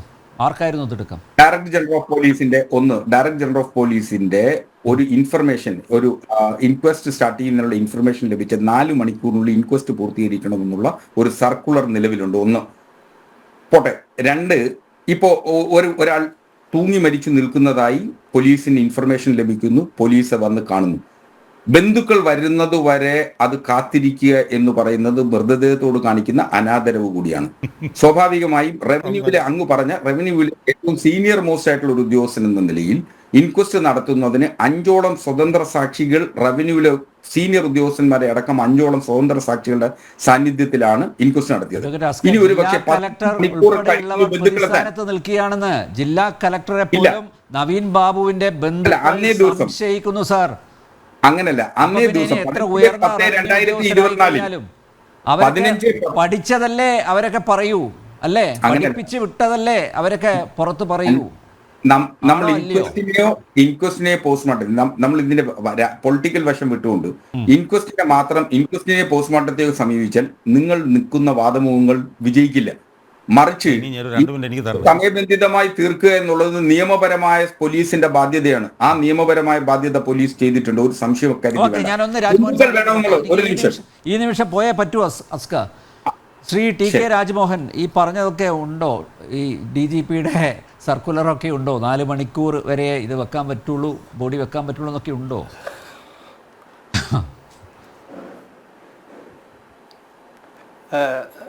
ശ്രീ അനിൽ നമ്പ്യാർ, ഈ DG സർക്കുലർ ഉണ്ട്, പക്ഷേ DG സർക്കുലറിൻ്റെ കോണ്ടെക്സ്റ്റ് ആദ്യം മനസ്സിലാക്കുക.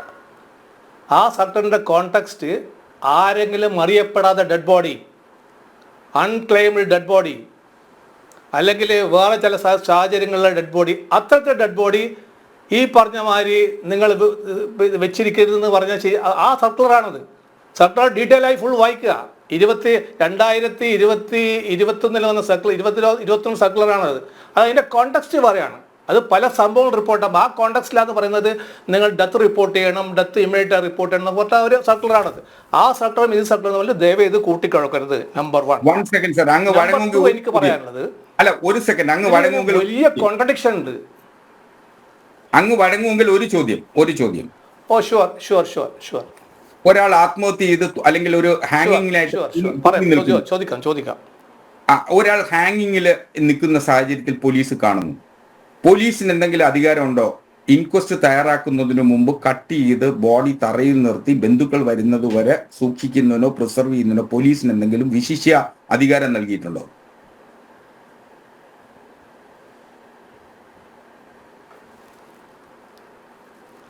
ഈ ഇൻവെസ്റ്റിഗേഷൻ, ഇതുപോലെ ഡെത്ത് കേസിൽ, ഹാങ്ങിങ് കേസിലൊക്കെ എല്ലാം ആ സിറ്റുവേഷനാണ് മറുപടി. നമ്മൾ ഈ പറയുന്നത് എല്ലാ കടലാസിലും ബുക്കിലത്തെ കാര്യങ്ങൾ മാത്രമല്ല, ആ സിറ്റുവേഷനാണ്. You have to read the situation. അതായത് നമ്മളൊരു സ്ഥലത്ത് പോയിട്ട് ഒരു ഡെഡ് ബോഡി തൂങ്ങി നിൽക്കുമ്പം സിറ്റുവേഷൻ ഞാൻ കൂടെ പറയാം, പല സിറ്റുവേഷൻസ് പറയാം. തൂങ്ങി നിൽക്കുന്ന ഡെഡ് ബോഡി കണ്ട് കൊച്ചു മക്കൾ കെട്ടി ഇങ്ങനെ കരയുന്നൊരു സീനുണ്ട്. നിങ്ങൾ കാണുന്ന ആ സീൻ നിങ്ങളൊന്നും ആരും കണ്ടു കാണില്ലത്. ഭാര്യയും പിഞ്ചു കുഞ്ഞുങ്ങൾ ഇങ്ങനെ കരയാണ്, ആൾ കെട്ടി തൂങ്ങിക്കുകയാണ്, പോലീസ് ചെല്ലുകയാണ് സംഭവ സ്ഥലത്ത്.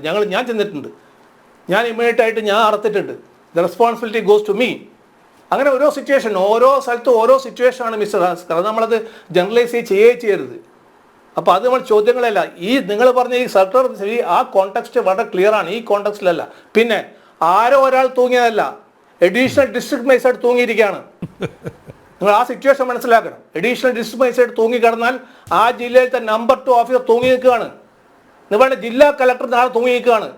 നാലോചിച്ച് നോക്ക്, ജില്ലാ കളക്ടർ സൂയിസൈഡ് കേസ്, അദ്ദേഹം തൂങ്ങി നിൽക്കുകയാണ്. ആരോ ഒരാളല്ല, അദ്ദേഹത്തിന് ഒരു ആളുടെ ഇമ്മീഡിയറ്റ് ആയിട്ട് നമ്മൾ ആളറിയിക്കും. We will wait, at least wait ചെയ്യണമായിരുന്നു. പോട്ടെ, ഇനി അത് നിങ്ങൾ ഈ 4 മണിക്കൂറിൻ്റെ സർക്കുലറിന് അവിടെ തീരെ ഒരു കൺസിഡർ ചെയ്യേണ്ട കാര്യമേ അല്ല. കാരണം എൻ്റെയൊക്കെ അഭിപ്രായത്തിൽ that inquest has to be conducted by a district, ഒരു ജുഡീഷ്യൽ മജിസ്ട്രേറ്റ് അല്ല, ഒരു എക്സിക്യൂട്ടീവ് മജിസ്ട്രേറ്റ് ചെയ്യണമെന്ന് എൻ്റെ അഭിപ്രായം. ഞാനാണ് ജില്ലാ പോലീസ് മേധാവി എങ്കിൽ, ഞാനാണ് കണ്ണൂർ ജില്ലാ പോലീസ് മേധാവി എങ്കിൽ ഞാൻ ഇമ്മീഡിയറ്റ് ആയിട്ട് ആ ഇൻക്വസ്റ്റ് കണ്ടക്ട് ചെയ്യുന്നത് ഒരു ജുഡീഷ്യൽ അല്ല എക്സിക്യൂട്ടീവ് മജിസ്ട്രേറ്റിനോട് ചോദിക്കും. ഞാൻ അത് ചെയ്യിക്കാം. അയാളെ എയ്ഡ് ചെയ്യാൻ വേണ്ടിയിട്ട്, അതായത് ഇതൊരു സ്പെഷ്യൽ കാറ്റഗറിയിൽ പെടുത്തണം. കാരണം നമ്മളിപ്പം 7 കൊല്ലത്തിലുള്ള മരണപ്പെടുന്നത് അല്ലെങ്കിൽ മറ്റേ കുട്ടികൾ പല കേസിലും നമ്മൾ എക്സിക്യൂട്ടീവ് മജിസ്ട്രേറ്റിൻ്റെ അത്തരത്തിൽ കൈകാര്യം ചെയ്യേണ്ടതാണ്. ഞാനാണ് ചെയ്തേനെ. അപ്പോൾ അത്തരത്തിൽ ചെയ്യണം. അതിന് DYSPയോ CIO അയാളെ ഹെൽപ്പ് ചെയ്യുക. എന്നിട്ട് BNSSലും ഈ CRPCയിലും പ്രൊവിഷൻ ഉണ്ട്. നിങ്ങൾക്കറിയാലോ, അത് 176 പ്രൊവിഷൻ ഉണ്ട്. ഈ പുതിയ BNSSൽ പ്രൊവിഷൻ ഉണ്ട്. അത്രയൊക്കെ ചെയ്തു കഴിഞ്ഞാൽ ആ ഇൻക്വസ്റ്റ് റിപ്പോർട്ടിൽ ഈ എക്സിക്യൂട്ടീവ് മജിസ്ട്രേറ്റും കൂടാതെ പോലീസ് ഓഫീസർ രണ്ടാളും ഒപ്പുവെക്കും. ഉണ്ടല്ലോ, പുതിയ പ്രൊവിഷൻ തന്നെ ഉണ്ടല്ലോ. അതും ചെയ്യാമായിരുന്നു, ചെയ്തില്ല. ഇനി എനിക്കൊരു കൺസേണിൽ ഒറ്റ ഒരു പോയിന്റ് ഞാൻ പറയാം. That's a clear contradiction in the ഇൻവെസ്റ്റിഗേഷനിൽ. നമ്മൾ ഈ അസ്കർ പറയുന്ന മാതിരി ഇപ്പോൾ ഈ തേർഡ് ടൈപ്പ്, അതായത് ഈ ബ്ലഡ് മൂന്നാമത്തെ സിറ്റുവേഷൻ പറഞ്ഞല്ലോ, അതിൽ ബ്ലഡ് പുറത്തു വരാൻ സാധ്യതയുണ്ട്. യെസ് ഉണ്ട്, ഇല്ല എന്ന് ഞാൻ പറയുന്നില്ല. പക്ഷേ ഇവിടെ ഇൻക്വസ്റ്റിൽ ഒരു അപ്പാരല് ബ്ലഡ് കണ്ടു, പോസ്റ്റ്മോർട്ടത്തിൽ എവിടെയും ബ്ലഡ് ഇല്ല. നാളെ അത് ഡെഫിനറ്റ് കോൺട്രഡിക്ഷൻ ആണ് ട്രയൽ സ്റ്റേജിൽ. ട്രയൽ സ്റ്റേജിൽ വളരെ ക്ലിയർ ആണത്. അതാണ് ട്രയൽ സ്റ്റേജിൽ പ്രതിഭാഗം വക്കീൽ പറയുന്നത്, ഇവിടെ ഇവിടെ വിയറിങ് അപ്പറൽ, അതായത് ഈ അടിവസ്ത്രത്തിൽ ബ്ലഡ് സ്റ്റെയിൻ കണ്ടു, പക്ഷേ പോസ്റ്റ്മോർട്ടം റിപ്പോർട്ടിൽ ബ്ലഡ് സ്റ്റെയിൻ ഇല്ല. It's A very serious contradiction. ആ കോൺട്രഡിക്ഷൻ കവർ ചെയ്യണമെങ്കിൽ ഇൻവെസ്റ്റിഗേറ്റിംഗ് ഓഫീസർമാർ ഇനിയും ചില കാര്യങ്ങളൊക്കെ ചെയ്താൽ അത് കവർ ചെയ്ത് പോകാൻ പറ്റും. ഓക്കെ. പക്ഷേ ഇപ്പോഴും അറ്റ് പ്രസൻറ്റ് വെരി സീരിയസ് കോൺട്രഡിക്ഷനാണ് ഉള്ളത്. പിന്നെ വേറൊരു പോയിന്റ് എനിക്ക് പറയാനുള്ളത്, ഈ അന്വേഷണ ഏജൻസി അല്ലെങ്കിൽ അന്വേഷണ ഉദ്യോഗസ്ഥന്മാർ ഈ റിക്വസ്റ്റ്, അതായത് ഈ മെഡിക്കൽ ഓഫീസറുടെ റിക്വസ്റ്റിൽ ഈ ബ്ലഡ് സ്റ്റെയിൻ്റെ കാര്യം എഴുതിയിട്ടുണ്ടോ? അങ്ങനെ എഴുതിയിട്ടുണ്ടെങ്കിൽ തീർച്ചയായിട്ടും ഈ മെഡിക്കൽ ഓഫീസർ അത് കാണണമെന്ന് പറയും. വെരി ഇമ്പോർട്ടൻ്റ് ആണ് ആ പോയിന്റ്.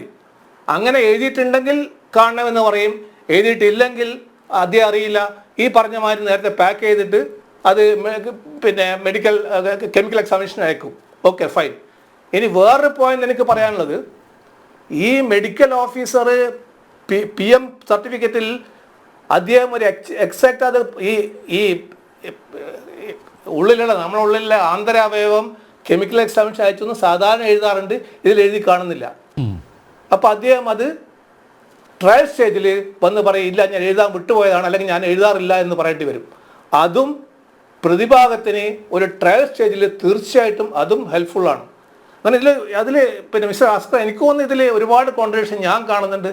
ഇപ്പം എൻ്റെ ഉള്ള പരിമിതി അറിവ് വെച്ച് പറയാമായിരിക്കും. പക്ഷേ എനിക്ക് I am not at all, എൻ്റെ ഒരു അഭിപ്രായത്തിൽ ഒരു സാറ്റിസ്ഫൈഡ് അല്ല ഈ ഇൻവെസ്റ്റിഗേഷൻ. കാരണം കുറെ കൂടി ഭംഗിയായിട്ട് ഇൻവെസ്റ്റിഗേഷൻ പോകാമായിരുന്നു. കാരണം ഇതിൽ മരിച്ചിരിക്കുന്നത് AO BO അല്ല, ആ ജില്ലയിലത്തെ ഒരു സീനിയർ ഓഫീസറാണ് മരിച്ചിരിക്കുന്നത്. സ്വാഭാവികമായിട്ട് ഇപ്പം നമ്മൾ ഒരുപാട് ഇപ്പോൾ പല ജുഡീഷ്യൽ ഓഫീസേഴ്സൊക്കെ മരിച്ചു കഴിഞ്ഞാൽ നമ്മളൊക്കെ ഡീൽ ചെയ്യുന്നത് ഇങ്ങനെയാണോ? അല്ല, ഒരിക്കലും അല്ല. അപ്പോൾ അതുപോലെ ഇതിലത്തെ വേറൊരു പോയിന്റ് എനിക്ക് പറയാനുള്ളത്, അവിടുത്തെ ജില്ലാ മജിസ്ട്രേറ്റ് അദ്ദേഹത്തോട് ബന്ധക്കാർ ആവശ്യപ്പെട്ടു, ദയവേത് നിങ്ങളിത് പോസ്റ്റ്മോർട്ടം ചെയ്യേണ്ടത് കോഴിക്കോടെ കൊണ്ടുവരും, കാരണം ഞങ്ങൾക്ക് കോഴിക്കോട് എത്താൻ പറ്റും, പിന്നെ അറ്റ്ലീസ്റ്റ് ഞങ്ങൾ പ്രസന്റ് ആവുമല്ലോ, ദേ ക്യാൻ ഡിസ്കസ് വിത്ത് ഈ ഡോക്ടർമാരെ ഡിസ്കസ് ചെയ്യാൻ പറ്റും അവർക്ക്. അത് പറഞ്ഞപ്പോൾ ആ ജില്ലാ മജിസ്ട്രേറ്റ് ചെയ്തില്ല എന്നാണ് ഇപ്പം വരുന്ന വാർത്തകൾ മനസ്സിലാകുന്നത്. ശരിയാണെന്ന് എനിക്കറിയില്ല. അങ്ങനെ ഒരു ജില്ലാ മജിസ്ട്രേറ്റ് ചെയ്യുമോ? എനിക്ക് തോന്നുന്നില്ല. ഒരു IAS officer, direct IAS officer ജില്ലാ മജിസ്ട്രേറ്റ് അങ്ങനെ ആവശ്യപ്പെട്ടാൽ അദ്ദേഹം ചെയ്യുമെന്നാണ് എനിക്ക് തോന്നുന്നത്. അപ്പോൾ തെറ്റായ ഇൻഫർമേഷൻ ആയിരിക്കാം അദ്ദേഹത്തെ ആവശ്യപ്പെട്ടത്. തീർച്ചയായിട്ടും ഇപ്പം ഞാനൊക്കെ എൻ്റെ ഒരു ബന്ധുത്വപ്പെട്ട അല്ലെങ്കിൽ എൻ്റെ ആരെങ്കിലും മരിച്ചു കഴിഞ്ഞാൽ ഞാൻ ആവശ്യപ്പെട്ട തീർച്ചയായിട്ടും ജില്ലാ മജിസ്ട്രേറ്റൊക്കെ അംഗീകരിക്കും. കാരണം അദ്ദേഹത്തിൻ്റെ കീഴിലെ തൊട്ട് താഴെയുള്ള ഉദ്യോഗസ്ഥനാണ് മരിച്ചു കിടക്കുന്നത്. അപ്പം ഇതൊക്കെ ആയിട്ട് ഒരുപാട് ദുരൂഹത കിടക്കുന്നുണ്ട്. നമുക്കത് സംഭവം ഈ അന്വേഷണ ഏജൻസി ആരായാലും ഇതൊക്കെ സെറ്റിൽ ചെയ്ത് മാത്രമേ ഈ കേസ് ചാർജ് ഷീറ്റ് ചെയ്യാൻ പാടുള്ളൂ. അല്ലാതെ ഇപ്പോഴീ വിചാരിച്ച മാതിരി ഈ ഫയൽ ചെയ്ത അഫിഡവിറ്റ് പ്രകാരം ഈ കേസ് ഫയൽ ചാർജ് ചെയ്യുകയാണെങ്കിൽ, ഞാൻ കഴിഞ്ഞൊരു ചർച്ചയിൽ ഇവിടെ ഏതോ ഒരു ചാനലിൽ പറഞ്ഞു, ഒരു ഇളം ചാർജ്, അതായത് ഈ പ്രതിയെ ഇപ്പോഴത്തെ ആ ജില്ലയിലത്തെ ആ ലേഡി പഴയ പഞ്ചായത്ത് പ്രസിഡന്റിനെ പ്രതി ചേർത്തുകൊണ്ട് ഈ കേസ് ചാർജ് ഷീറ്റ് ചെയ്ത തീർച്ചയായിട്ടും she will be getting a beautiful acquittal. കാരണം ഈ കോൺട്രഡിക്ഷനൊക്കെ പറഞ്ഞാൽ തീർച്ചയായിട്ടും നല്ലൊരു എക്വിറ്റൽ കിട്ടും. അത് നോക്കാതെ അത് ഉണ്ടാവാതെ നോക്കേണ്ട ഉത്തരവാദിത്വം തീർച്ചയായിട്ടും ഇപ്പോഴായിരുന്ന ഉദ്യോഗസ്ഥന്മാർക്കാണ്. ഈ കോൺട്രഡിക്ഷനൊക്കെ അവരൊന്നും കൂടെ സ്ട്രെയിറ്റൻ ചെയ്ത് അത് ശരിയാക്കിയിട്ട് മാത്രമേ ഈ കേസ് മുന്നോട്ട് പോകാൻ പറ്റുള്ളൂ. അതുകൊണ്ടാണ് എനിക്ക് തോന്നുന്നത് മരണപ്പെട്ട ഈ അഡീഷണൽ ഡിസ്ട്രിക്ട് മജിസ്ട്രേറ്റിൻ്റെ റിലേറ്റീവ്സും വൈഫും ഒക്കെ വേറെ അന്വേഷണ ഏജൻസി ആവശ്യപ്പെട്ടിരിക്കുന്നത്. അതുകൊണ്ടായിരിക്കും ഞാൻ തീർച്ചയായിട്ടും ന്യായീകരിക്കുന്ന അവരാവശ്യം. കാരണം അൺലെസ് ആൻഡ് അൺടിൽ ഈ കേസ് സീരിയസ് ആയിട്ട് ഈ ഇപ്പോഴത്തെ അന്വേഷണ ഏജൻസി നടത്തിയിട്ടില്ല എന്നാണ് എൻ്റെ അഭിപ്രായം. ഷാജഹാൻ, പരസ്പര വൈരുദ്ധ്യങ്ങളാണല്ലോ മൊത്തത്തിൽ, പ്രത്യേകിച്ച് വളരെ മുതിർന്ന ഒരു അന്വേഷണ ഉദ്യോഗസ്ഥൻ. അദ്ദേഹം നിരവധി കേസുകൾ അന്വേഷിച്ചിട്ടുണ്ട്. അദ്ദേഹത്തിൻ്റെ അനുഭവത്തിൻ്റെ വെളിച്ചത്തിൽ കൂടിയാണ് പറഞ്ഞു വെച്ചിരിക്കുന്നത് ഇതൊക്കെ. ഇതിൽ ഈ രാജ്മോഹൻ കാര്യകാരണസഹിതം അതിവിടെ പറഞ്ഞു കഴിഞ്ഞു. അതിനകത്തേക്ക് ഞാൻ പോകേണ്ട കാര്യമേ ഇല്ല. എല്ലാത്തിനും കാര്യകാരണസഹിതം മറുപടി കിട്ടിക്കഴിഞ്ഞു. എനിക്കിതിനകത്തൊരു കാര്യം പറയാനുള്ളൂ. ഒരു അഭിഭാഷകൻ അവിടെ ഇരിപ്പുണ്ട്. ആ അഭിഭാഷകൻ കുറേ കാര്യങ്ങൾ ഇവിടെ പറഞ്ഞു. ആ അഭിഭാഷകരുടെ അഭിപ്രായം പറയാനേ കഴിയില്ല. കാരണം ആ അഭിഭാഷകൻ പ്രിജുഡീസ്ഡാണ്. അയാൾ CPMൻ്റെ ബ്രാഞ്ച് കമ്മിറ്റിയോ കഴിഞ്ഞ പ്രാവശ്യം വന്നപ്പോൾ ബ്രാഞ്ച് സമ്മേളനത്തിൽ പോകണമെന്നും പറഞ്ഞ് ഇറങ്ങിപ്പോയ ആളാണ് ആ അഭിഭാഷകൻ. അപ്പോൾ ആ അഭിഭാഷകനെ നയിക്കുന്നത് നിയമമോ CRPCയോ ഒന്നുമല്ല. ആ അഭിഭാഷകനെ നയിക്കുന്നത് കമ്മ്യൂണിസ്റ്റ് പാർട്ടി ഓഫ് ഇന്ത്യ CPMൻ്റെ തീട്ടൂരമാണ്, അവരുടെ ഡയറക്ഷനാണ്. അതുകൊണ്ട് ആ അഭിഭാഷകൻ ഇവിടെ വന്നിരുന്നുകൊണ്ട് നിയമം പറയാൻ ഒരു യോഗ്യതയുമില്ല. കാരണം ആ അഭിഭാഷകനെ നയിക്കുന്ന നിയമമല്ല, CPMൻ്റെ തീട്ടൂരം. MV ഗോവിന്ദൻ എന്ത് പറയുമോ അത് തൊണ്ട തൊടാതെ വിഴുങ്ങാനുള്ള ഒരു ഉത്തരവാദിത്വവും ചുമതലയും മാത്രമേ ആ ചുമന്ന അഭിഭാഷകൻ അവിടെ ഉള്ളൂ. ഈ ഗോവിന്ദൻ മാസ്റ്റർ പറഞ്ഞാൽ അതിനപ്പുറത്ത് പോകാൻ അഭിഭാഷകന് കഴിയില്ല. അപ്പോൾ അതുകൊണ്ട് ആ അഭിഭാഷകന് ഇൻഡിപെൻഡൻ്റായി ഒന്നും പറയാൻ കഴിയില്ല. പക്ഷേ നിർഭാഗ്യവശാൽ ആ അഭിഭാഷകൻ എന്തോ വലിയ ആളാണെന്നും അദ്ദേഹം എന്തോ വലിയ ബുദ്ധിജീവിയാണെന്നും ഒക്കെ അങ്ങ് ധരിച്ച് വശായി അദ്ദേഹം വെച്ചിരിക്കുകയാണ്. അതിൻ്റെ ഭാഗമായിട്ടാണ് അദ്ദേഹം വന്നിട്ട് കുറേ കാര്യങ്ങൾ അവിടെ പറഞ്ഞത്. എന്തായാലും ആ അഭിഭാഷകനിൽ നിന്ന് ഒരു ചെറിയ അഭിഭാഷകനും കൂടിയായിട്ടുള്ള എനിക്ക് ഈ ഇൻക്വസ്റ്റും പോസ്റ്റ്മോർട്ടം രണ്ടാണെന്ന് എനിക്ക് മനസ്സിലായി. അത് അഭിഭാഷകൻ എനിക്ക് പറഞ്ഞു തന്നതിൽ എനിക്ക് അദ്ദേഹത്തോട് വളരെയധികം നന്ദിയുണ്ട്. അതെനിക്ക് അറിയില്ലായിരുന്നു, അതെനിക്ക് പറഞ്ഞു തന്നല്ലോ, നന്ദിയുണ്ട്. പിന്നെ എന്തോ പുസ്തകത്തിൻ്റെ കാര്യമൊക്കെ അദ്ദേഹം പറഞ്ഞു. പക്ഷേ അദ്ദേഹം പറഞ്ഞ കാര്യങ്ങൾ മുഴുവൻ വളരെ സൗമ്യമായ ഭാഷയിൽ ശ്രീമാൻ TK രാജ്മോഹൻ അതെടുത്ത് ചവറ്റോട്ടെ കളഞ്ഞു, അങ്ങ് കൊടുത്തു. ഈ ആദ്യാവസാനം കൊടുത്ത് തീർത്തവിടെ വെച്ചു. ഇനി അതിലേക്കൊന്നും പോകേണ്ട കാര്യമില്ല. എനിക്കിനി ഒരു കാര്യം പറയാനുള്ളത്, എന്തോ പരിണത പ്രജ്ഞനാണ് ഈ ഡോക്ടറെന്നും അവിടെ എന്തോ സ്വതന്ത്രമായിട്ട് ഒന്നുമല്ല, ഒരു സ്വാതന്ത്ര്യവും ഇതിനകത്തില്ല. കാരണം അവിടെ പ്രതിസ്ഥാനത്ത് നിൽക്കുന്നത് CPMൻ്റെ ഉന്നതനായിട്ടുള്ള ഒരു സ്ത്രീയാണ്. അവരെ തരം താഴ്ത്തിയെങ്കിലും അവരെ മുകളിലോട്ട് കയറ്റി വെച്ചല്ലോ. കഴിഞ്ഞ ദിവസം കൊടുത്തു, അവരെ മുകളിലോട്ട് കയറ്റി വെച്ചു. അല്ലെങ്കിൽ MV ഗോവിന്ദൻ അവിടെ ഇരിക്കാൻ പറ്റൂല. അവരെ അവിടെ മുകളിലോട്ട് കയറ്റി വെച്ചു. അവരേറ്റവും പ്രധാനപ്പെട്ട ആളാണ്. മഞ്ജുഷ ഹൈക്കോടതിയിൽ സമർപ്പിച്ചിട്ടുള്ള ഹർജിയിൽ നിന്ന് ഞാൻ മനസ്സിലാക്കുന്നത് അവരുടെ ഏറ്റവും പ്രധാനപ്പെട്ട വാദം എന്ന് പറയുന്നത് ഈ അന്വേഷണം നേരായ വഴി പോകാതിരിക്കാനുള്ള കാരണമായി അവർ പറയുന്ന ഏറ്റവും പ്രധാനപ്പെട്ട വാദമെന്ന് പറയുന്നത് ഇത് CPMൻ്റെ ഉന്നതനായിട്ടുള്ള ഒരാളാണ് ഇതിനകത്ത് പ്രതിസ്ഥാനത്ത് നിൽക്കുന്നത്. അതുകൊണ്ട് ഇതിൽ സത്യം തെളിയില്ല എന്നാണ്. അവർ ജയിലിൽ നിന്ന് ഇറങ്ങി വന്നപ്പോൾ പാർട്ടി സെക്രട്ടറിയുടെ ഭാര്യയാണ് അഭിഭാഷക അവിടെ പോയി കാത്തു നിന്നത്. പാർട്ടി സെക്രട്ടറിയുടെ ഭാര്യ. അവരേതാണ്ട് സ്വാതന്ത്ര്യ സമരത്തിൽ പങ്കെടുത്ത പോലാണ് PK ശ്രീമതി അവിടെ അഭിപ്രായം പറഞ്ഞത് അവർ ജയിലിൽ നിന്ന് ഇറങ്ങി വന്നപ്പം. നിങ്ങളൊരു സാധാരണ അഭിഭാഷകനാണല്ലോ. K വിശ്വൻ എന്ന് പറഞ്ഞിട്ടുള്ള CPMൻ്റെ ഏറ്റവും വലിയ അഭിഭാഷകനാണ് അവരുടെ എല്ലാ കാര്യവും നോക്കിക്കൊണ്ടിരിക്കുന്നത്. അപ്പം അതുകൊണ്ട് ഇതിലുള്ള വീഴ്ചകൾ എണ്ണി വളരെ മനോഹരമായി TK രാജ്മോഹൻ അവിടെ പറഞ്ഞു. ഇതിൽ പൊളിറ്റിക്കലായിട്ടാണ് തീരുമാനമുണ്ടാകുന്നത് എന്നുള്ളത് കൊണ്ട് ഇതിനകത്ത് ഒരു സത്യവും പുറത്തു വരാൻ പോകുന്നില്ല. അതുകൊണ്ട് ഇത് ഈ പറഞ്ഞതുപോലെ ബഹുമാനപ്പെട്ട അഭിഭാഷകൻ പറഞ്ഞതുപോലെ ഇത് ഫോറൻസിക് വിദഗ്ധൻ്റെ പിന്നെ പുസ്തകങ്ങളുടെ പേജുകളൊന്നും മറച്ചു നോക്കേണ്ട ആവശ്യമുണ്ട് എന്നെനിക്ക് തോന്നുന്നില്ല. അതെന്തായാലും അഭിഭാഷകൻ വായിച്ചിട്ടുണ്ട്, ഞാനത് വായിച്ചിട്ടില്ല, അത്രയും വിവരം എനിക്കുള്ളൂ, അത് സമ്മതിച്ചു.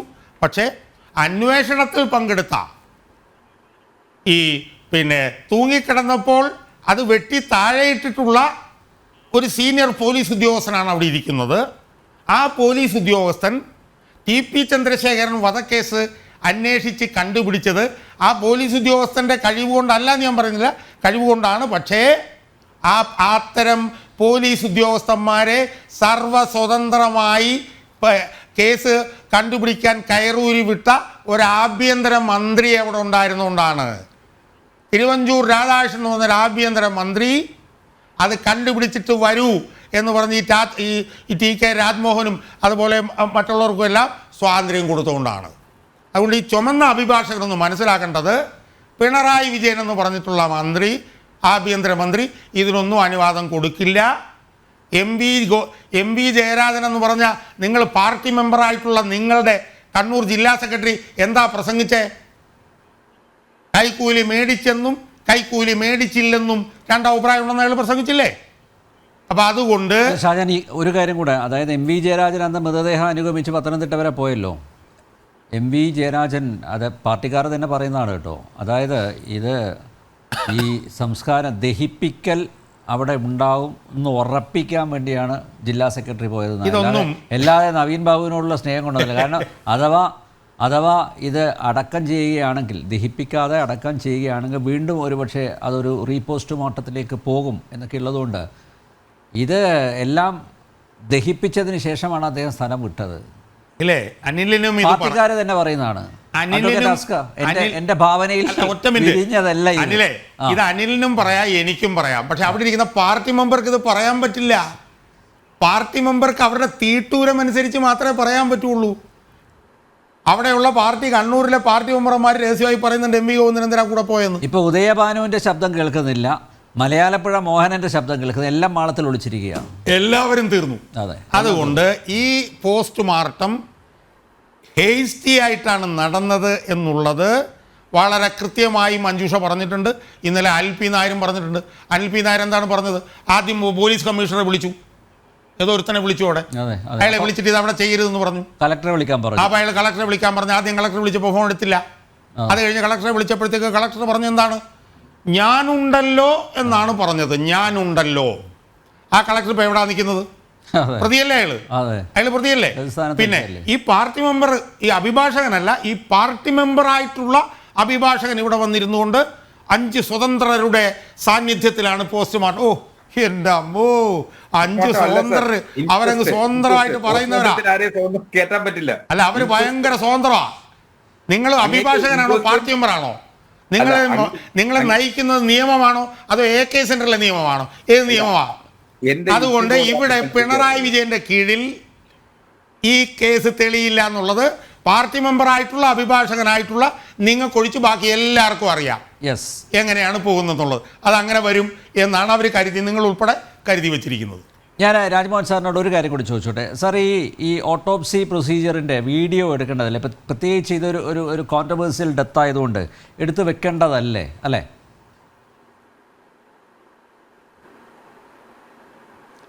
അല്ല, അത് അന്വേഷണ ഉദ്യോഗസ്ഥന് റിക്വസ്റ്റ് കൊടുക്കണമായിരുന്നു.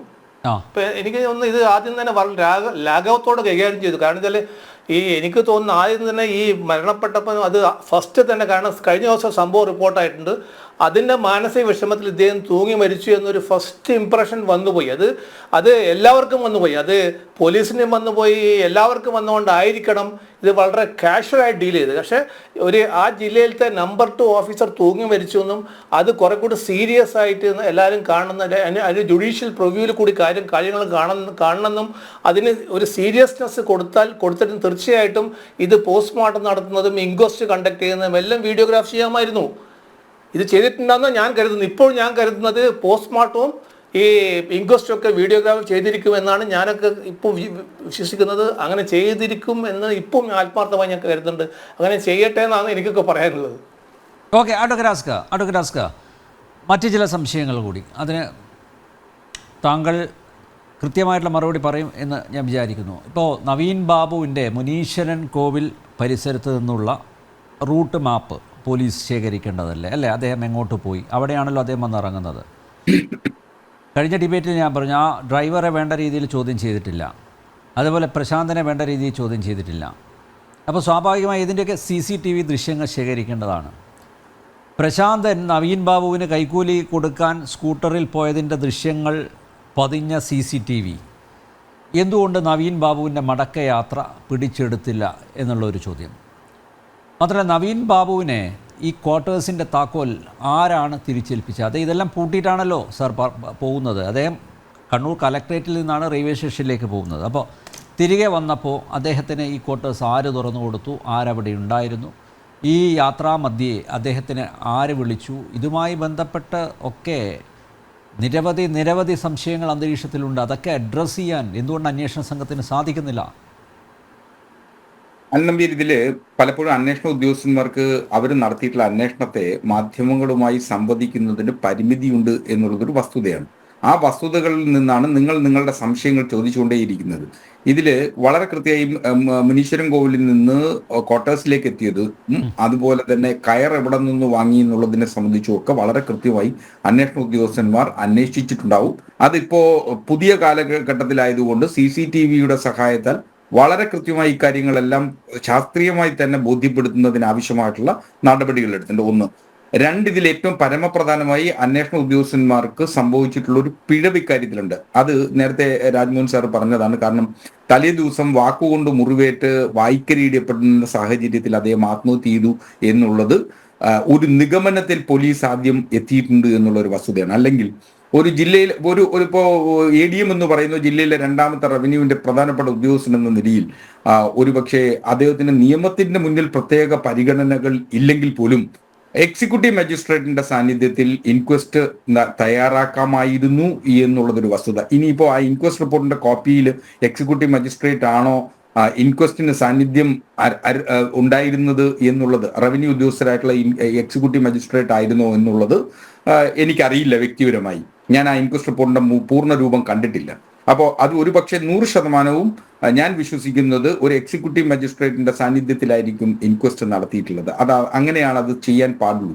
ബന്ധുക്കൾ വേണമെന്നും നിയമത്തിൽ പറയുന്നു, അടുത്ത ബന്ധുക്കൾ വേണമെന്നും നിയമത്തിൽ പറയുന്നു എങ്കിൽ പോലും അതില്ലാത്ത സാഹചര്യത്തിലും ഇൻക്വസ്റ്റ് നടത്തുന്നതിന് നിയമപരമായി ബാധ്യതയില്ല. പക്ഷേ ഇൻക്വസ്റ്റ് ഒരു തരത്തിലും ഇൻക്വസ്റ്റ് റിപ്പോർട്ട് നിയമം എവിഡൻസ് ആക്ടിന്റെ പരിശോധിക്കുമ്പോൾ ഇൻക്വസ്റ്റ് റിപ്പോർട്ടിന്റെ നിയമത്തിന്റെ സാധ്യത എന്ന് പറയുന്നത് അപ്പാരന്റ് കോസ് ഓഫ് ഡെത്ത്, എന്താണ് മരണകാരണം എന്നുള്ളതിനെ സംബന്ധിച്ചുള്ളത് ഒഴികെ മറ്റിതര ഭാഗങ്ങളൊന്നും പരിഗണിക്കേണ്ടതില്ലെന്നാണ് ബഹുമാനപ്പെട്ട സുപ്രീം കോടതിയുടെ ഏറ്റവും ഒടുവിലത്തേതായിട്ടുള്ള വിധിയിലുള്ളത്.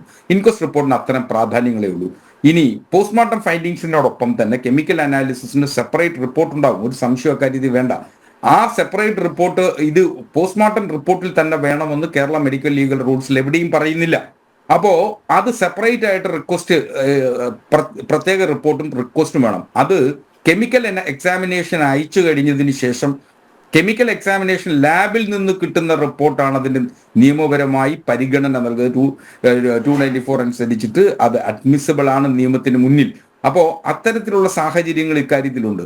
ഇതിൽ പ്രധാനമായി സംഭവിച്ചു പോയിട്ടുള്ള പിഴവ് എന്ന് പറയുന്നത് നിങ്ങൾ കരുതുന്നത് പോലെ 15/10/2024 ഒരു അസ്വാഭാവിക മരണത്തിനാണ് ആ കേസ് എടുക്കുന്നത്. അവിടെ പ്രതികളോ പ്രതിപട്ടികയിൽപ്പെട്ടോ ആരോ ഇല്ല.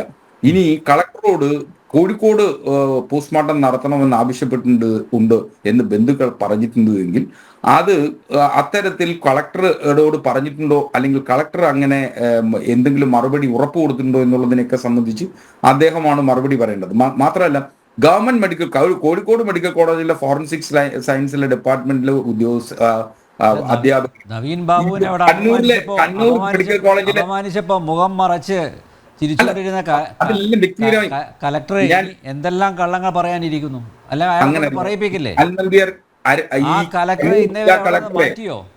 കണ്ണൂർ ജില്ലാ കളക്ടറുടെ നിഷ്ക്രിയത്വം അന്നേ ദിവസം നവീൻ ബാബുവിനെ ആത്മഹത്യയിലേക്ക് പ്രേരിപ്പിക്കുന്നതിന് വലിയ ഘടകമായിട്ടുണ്ട്. ഒരു സംശയം വേണ്ട, ആ നിഷ്ക്രിയത്വം ഉണ്ട്. ഞാനത് തുറന്ന് സമ്മതിക്കാൻ ഒരു മടിയുള്ള ആളല്ല.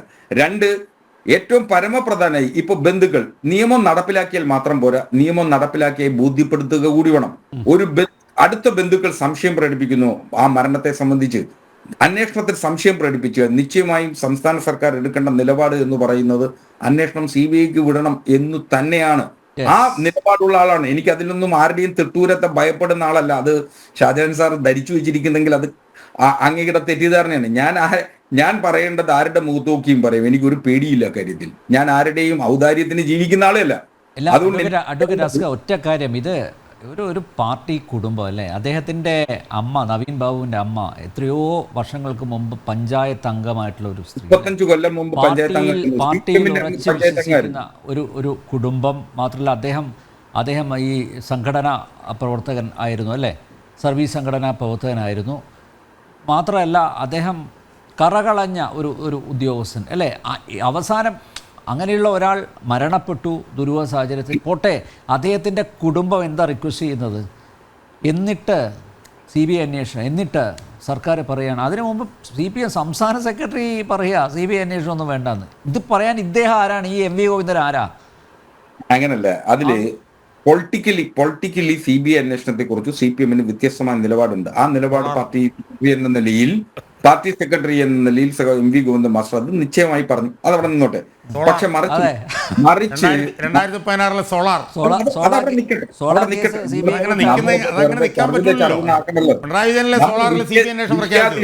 നിന്ന് സംസാരിക്കുമ്പോ വേറെ കാര്യങ്ങളിലേക്ക് പോണ്ട. നമുക്ക് CBI അന്വേഷണത്തെ കുറിച്ചല്ലേ നമ്മൾ പറയുന്നത്. അല്ല, അതവിടെ നിക്കട്ടെന്നേ. പോരല്ലോ. സർക്കാർ പറഞ്ഞതാണ്. ഞങ്ങൾ അങ്ങയുടെ സമയത്ത് ഇടപെടുന്നില്ലല്ലോ. ഒരു മര്യാദയെങ്കിലും കാണിക്കേ. സമയത്തിന്റെ വിഷയമല്ലേ പ്രധാനം. വിഷയമല്ല. അങ്ങേക്ക് എപ്പോഴും ഇങ്ങനെ വർത്താനം പറഞ്ഞുകൊണ്ടിരിക്കണേ. ഞാനൊരു റേഡിയോ ഓൺ ചെയ്ത് വെച്ചാ പോരെ? ഞാനൊന്ന് പറയുന്ന പറഞ്ഞുകൊണ്ട് ഇടപെട്ടു, അത്രേ ഉള്ളൂ. അല്ല, ഞാൻ പറയുന്നൊന്നും അല്പം കേൾക്കാനുള്ള സഹിഷ്ണുത കാണിക്കേ. അപ്പോ ഒന്ന്, നവീൻ ബാബുവിന്റെ വ്യക്തി ജീവിതത്തെ സംബന്ധിച്ചും ഔദ്യോഗിക ജീവിതത്തെ സംബന്ധിച്ചും എനിക്കൊരു അഭിപ്രായ വ്യത്യാസമില്ല. 32 കൊല്ലത്ത് അദ്ദേഹത്തിന്റെ പൊതുജീവിതം കളങ്കരഹിതമായിരുന്നു എന്ന് സംശയലേശമന്യെ പറയാൻ കഴിയുന്ന ഒരാൾ കൂടിയാണ് ഞാൻ. കാരണം പലപ്പോഴും പല ആളുകളോട് നിന്നും ഞാൻ ചോദിച്ചു മനസ്സിലാക്കിയതും അറിഞ്ഞിടത്തോളം അദ്ദേഹത്തെ സംബന്ധിച്ചിടത്തോളം അഴിമതി എന്ന് പറയുന്നത്, സ്വജനപക്ഷപാതം എന്ന് പറയുന്നത് തീണ്ടിയിട്ടില്ലാത്ത മനുഷ്യനാണ്. അദ്ദേഹം ലോവർ ഡിവിഷൻ ക്ലർക്കായി തുടങ്ങിയ കാലം മുതലുള്ള അദ്ദേഹത്തിന്റെ സമീപനം അങ്ങനെയായിരുന്നു എന്ന് തന്നെയാണ് ഞാൻ കരുതുന്നത്. അപ്പോ അദ്ദേഹത്തിന്റെ അമ്മ എന്ന് പറയുന്നത് 35 കൊല്ലം മുമ്പ് CPM നിയമിച്ച പഞ്ചായത്ത് അംഗമായി സേവനമനുഷ്ഠിച്ചിട്ടുള്ള ആളാണ്. പാർട്ടി കുടുംബമാണ്. അപ്പോൾ അവരാവശ്യപ്പെടുന്ന തരത്തിൽ അവരുടെ സംശയങ്ങൾ ദുരൂഹീകരിക്കുക എന്ന ഉത്തരവാദിത്വം പാർട്ടിക്കുണ്ട്. ആ ഉത്തരവാദിത്വത്തിൽ തന്നെയാണ് പാർട്ടി നിൽക്കുന്നത്. പക്ഷേ അപ്പോഴും ഇപ്പോ ശ്രീമതി മഞ്ജുഷ കൊടുത്തിട്ടുള്ള ഹർജി, ആ ഹർജി ഈ കേസിന്റെ അടിവേരിളക്കുന്നതാണ്. ആ ഹർജിയിൽ കൊലപാതകമാണെന്ന് പറയുമ്പോൾ ഇപ്പൊ ഇൻക്വസ്റ്റിലെ രക്തക്കറയെ സംബന്ധിച്ചൊന്നും കോൺട്രഡിക്ഷൻസ് ആയിട്ട് കോടതി മുമ്പാകെ വരില്ല. മറിച്ച് അഫിഡവിറ്റോടുകൂടി, സത്യവാങ്മൂലത്തോടുകൂടി കൊടുത്തിരിക്കുന്ന, ബഹുമാനപ്പെട്ട ഹൈക്കോടതി കൊടുത്തിരിക്കുന്ന ഹർജി എന്ന് പറയുന്നത് ഈ കേസിൽ ഇനി 108 BNS പ്രകാരം നാളെ ട്രയൽ നടന്നാൽ ആദ്യ ചോദ്യം പ്രതിഭാഗം അഭിഭാഷകന്റേതായി വരാൻ പോകുന്നത്, നിങ്ങൾ ഈ കേസിൽ വിശ്വസിക്കുന്നത് ഇതൊരു ആത്മഹത്യയാണോ കൊലപാതകമാണോ എന്നുള്ളതായിരിക്കും. അപ്പോ അത്തരത്തിൽ ചോദ്യങ്ങൾ ചോദിക്കുന്നതിനുള്ള സാഹചര്യം സൃഷ്ടിക്കുന്ന തരത്തിലായിപ്പോയി ഹർജി. അവർക്ക് ലഭിച്ച നിയമോപദേശമോ അല്ലെങ്കിൽ അവരുടെ ആശങ്കകളോ അവരുടെ വേദനകളോ ഒക്കെ നിറഞ്ഞ ആ ഹർജി കൊലപാതകത്തിലേക്ക് വിരൽ ചൂണ്ടുന്നതല്ല. ഒരു സാഹചര്യവും അതില്ല. ഈ ഹർജി പരിഗണിച്ച ജഡ്ജി അദ്ദേഹം ചില ചോദ്യങ്ങളൊക്കെ ചോദിച്ചിരുന്നു പ്രതിഭാഗ അഭിഭാഷകനോട്. അതുകൊണ്ട് 12-ാം തീയതി ഈ കേസ് വീണ്ടും പരിഗണിക്കുമ്പോൾ എന്തായിരിക്കും ഇതിൻ്റെ അവസ്ഥ എന്നതിൽ വലിയ ആശങ്ക നിലനിൽക്കുന്നുണ്ട്. മാത്രമല്ല അദ്ദേഹവും തലശ്ശേരിക്കാരനാണ്. ഇപ്പോൾ താങ്കൾക്കും അറിയായിരിക്കും, വളരെ പ്രമാദമായിട്ടുള്ള ഒരു കേസിൽ ഒരു പ്രതിസ്ഥാനത്ത് നിർത്തപ്പെട്ട ഒരാൾ കൂടിയാണ്. ഞാൻ ആ പേരൊന്നും ഞാൻ പറയുന്നില്ല. ഓക്കെ. അപ്പോൾ സ്വാഭാവികമായിട്ട് വലിയ പ്രതീക്ഷയൊന്നും ഇല്ല കേട്ടോ. പിന്നെ ഈ കഴിവ് പോലെ ഇരിക്കും. ഇദ്ദേഹത്തിൻ്റെ കുടുംബത്തിൻ്റെ അഭിഭാഷകൻ എങ്ങനെ വാദിക്കുന്നു, അദ്ദേഹത്തിൻ്റെ വാദമുഖങ്ങൾ ഏതൊക്കെ തലത്തിലുള്ളതായിരിക്കും, അതൊക്കെ നോക്കിയാണല്ലോ തീരുമാനം വരുന്നത്. പക്ഷേ അതിലും നല്ലത് സർക്കാർ അറിയിച്ചാൽ പോരെ ഞങ്ങൾക്ക്. കാരണം CBI ഓൾറെഡി വില്ലിംഗ് ആണെന്ന് പറഞ്ഞിട്ടുണ്ട്, ഞങ്ങൾ തയ്യാറാണ്, അന്വേഷിക്കാൻ തയ്യാറാണെന്ന് പറഞ്ഞിട്ടുണ്ട്. അവിടെ സർക്കാർ അഭിഭാഷകൻ പറഞ്ഞാൽ പോരെ ഇത് CBIക്ക് വിടുന്നതാണ് നല്ലതെന്ന് പറഞ്ഞാൽ തീർന്നില്ലേ അഡ്വക്കേറ്റ് അസ്കർ? എന്തിനാണ് ഈ വാശി പിടിക്കുന്നത്? ആരെയാണ് സംരക്ഷിക്കേണ്ടത്? അനിൽജി, മടിയിൽ കനമുണ്ടെങ്കിൽ മാത്രം നിങ്ങൾ ഭയന്നാൽ പോരെ, ഇല്ലെങ്കിൽ പിന്നെ എന്തിനാ സാർ?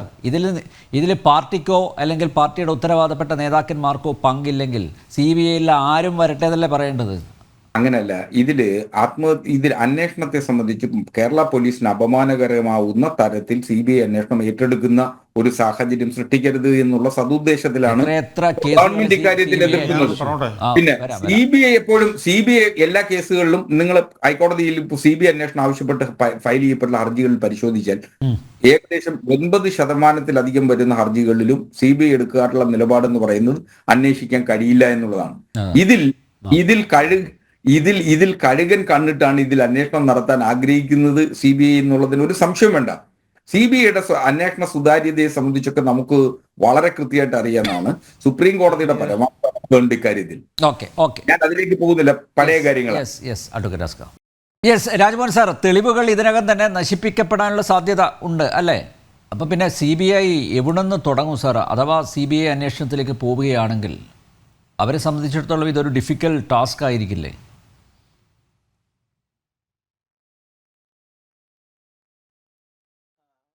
അനിൽ നമ്പ്യാരെ, എനിക്ക് അതിനും തീർച്ചയായിട്ടും വളരെ ഡിഫിക്കൽട്ട് ടാസ്ക്കാണ്. പക്ഷെ ഞാനൊക്കെ കരുതുന്നത് ഈ 19ാം നൂറ്റാണ്ടിലെ ഒരു ഇംഗ്ലീഷ് റൈറ്റർ ഉണ്ട്, എഡ്വേർഡ് ബുൾവർ. അദ്ദേഹം പറഞ്ഞാണ്, whenever man commits A crime heaven leaves A witness എന്നാണ്. ആത്മാർത്ഥ ഞങ്ങളൊക്കെ വളരെ എപ്പോഴും സത്യവും നീതി ഈ നാട്ടിൽ നിലനിൽക്കുന്നു, അത് എപ്പോഴും ജയിക്കുന്നൊക്കെ ഞങ്ങൾ കരുതുന്നത് ഇതൊക്കെ കൊണ്ടാണ്. കാരണം അതിലൊരു ഹെവൻ്റെ ഒരു കയ്യൊപ്പം എവിടെയൊക്കെ ഉണ്ടാവും. അതായിരിക്കണം ഈ ബ്ലഡ്, അതായിരിക്കണം, അല്ലെങ്കിൽ അത് മേ ബി അതായിരിക്കും നാളെ ഹൈക്കോടതി ജഡ്ജി ഇടുന്ന ഒപ്പ്, അതായിരിക്കാം. അപ്പം അതൊക്കെ നമ്മൾ പ്രതീക്ഷിക്കുന്നുണ്ട്. അപ്പം സത്യവും നീതിയും പുലരുന്ന ഈ നാട്ടിൽ തീർച്ചയായിട്ടും പിന്നെ നാളെ ഒരു CBI ഏറ്റെടുത്താൽ തന്നെ തീർച്ചയായിട്ടും അവർക്ക് ഈ ലൂപ്പ് ഹോൾസൊക്കെ അവർക്ക് അന്വേഷിക്കാൻ പറ്റും. അപ്പോഴതുമായി ബന്ധപ്പെട്ട ആൾക്കാരൊക്കെ ഈ പറഞ്ഞ CCTV കാര്യങ്ങൾ, CDR, ഫോൺ CDR, ബാക്കി എല്ലാ ഡിജിറ്റൽ എവിഡൻസൊക്കെ അനലൈസ് ചെയ്ത് ഡീറ്റെയിൽ ആയിട്ട് റൂട്ട് കോസിലേക്ക് പോവുക. ഈ റൂട്ട് കോസ് പോയാൽ തീർച്ചയായിട്ടും ആ റൂട്ട് കോസ് സ്റ്റാർട്ട് ചെയ്തിരിക്കുക എന്താണ്? ചുഴലി ഭാഗത്ത്, അതായത് പിന്നെ ശ്രീകണ്ഠാപുരം ഭാഗത്ത് ഒരു പെട്രോൾ ബങ്കിനെ ബന്ധപ്പെട്ടിട്ടാണ് ഈ കേസ് സ്റ്റാർട്ട് ചെയ്യുന്നത്. അപ്പോൾ ഇൻവെസ്റ്റിഗേഷൻ സ്റ്റാർട്ട് ചെയ്യേണ്ടത് അവിടെ വെച്ചിട്ടാണ് അത് ചെയ്തിരിക്കുന്നതെന്നാണ് ഞാൻ കരുതുന്നത്. അപ്പോൾ ഇപ്പോഴത്തെ കേരള പോലീസിൽ ഇപ്പോഴത്തെ ഓഫീസർമാരും അത് ചെയ്ത് കാണും. അപ്പോൾ അവിടുന്ന് കേസ് സ്റ്റാർട്ട് ചെയ്തതിന് ശേഷം ഈ കേസ് ശരിക്കും ശരിക്കും മാപ്പ് ചെയ്ത് എടുക്കുക, അതിനുശേഷം റീവൈൻഡ് ചെയ്യുക. അപ്പോൾ റീവൈൻഡ് ചെയ്യുമ്പം കേസ് സ്റ്റാർട്ട് ഫ്രം ഇന്ന പോയിന്റിൽ നിന്ന് കേസ് സ്റ്റാർട്ട് ചെയ്യുമ്പം അത് ഓരോ പോയിന്റും അത് വെച്ച് അവിടുത്തെ CCTV കാര്യങ്ങൾ, അതിനുശേഷമുള്ള എവിഡൻസുകൾ, അതിനുശേഷമുള്ള ഫാക്ട്സ്, അതിനുശേഷമുള്ള ഡോക്യുമെൻറ്റ്സ്, ഇതൊക്കെ കൂടെ അനലൈസ് ചെയ്ത് അവരുടെ മീറ്റിങ്ങിലേക്ക് വന്ന് ആ മീറ്റിംഗ് റെക്കോർഡ് ചെയ്ത് TV-ൻ്റെ ആൾ അങ്ങനെ എല്ലാവരും ചോദ്യം ചെയ്ത്, ജില്ലാ കളക്ടർ ചോദ്യം ചെയ്ത്, അതിനുശേഷം എല്ലാ കാര്യങ്ങളും ചോദ്യം ചെയ്ത് റീക്രിയേറ്റ് ചെയ്ത് കഴിഞ്ഞാൽ തീർച്ചയായിട്ടും ഞാനൊക്കെ കരുതുന്നത് ഇതിൻ്റെ സത്യം വെളിയിൽ വരും. ചില സമയം ഈ പറഞ്ഞ മാതിരി കേരള പോലീസിൻ്റെ മാത്രം അന്വേഷണത്തിൽ നിൽക്കുന്ന ലെവലിൽ കാര്യങ്ങൾ അവസാനിക്കുമായിരിക്കാം. അല്ലെങ്കിൽ ഇതിൽ വേറെ കുറേ കൂടി വൈഡർ റേഞ്ച് ഓഫ് കോൺസ്പിറസി ഉണ്ടോ, അതും കൂടെ അന്വേഷിക്കാൻ പറ്റും.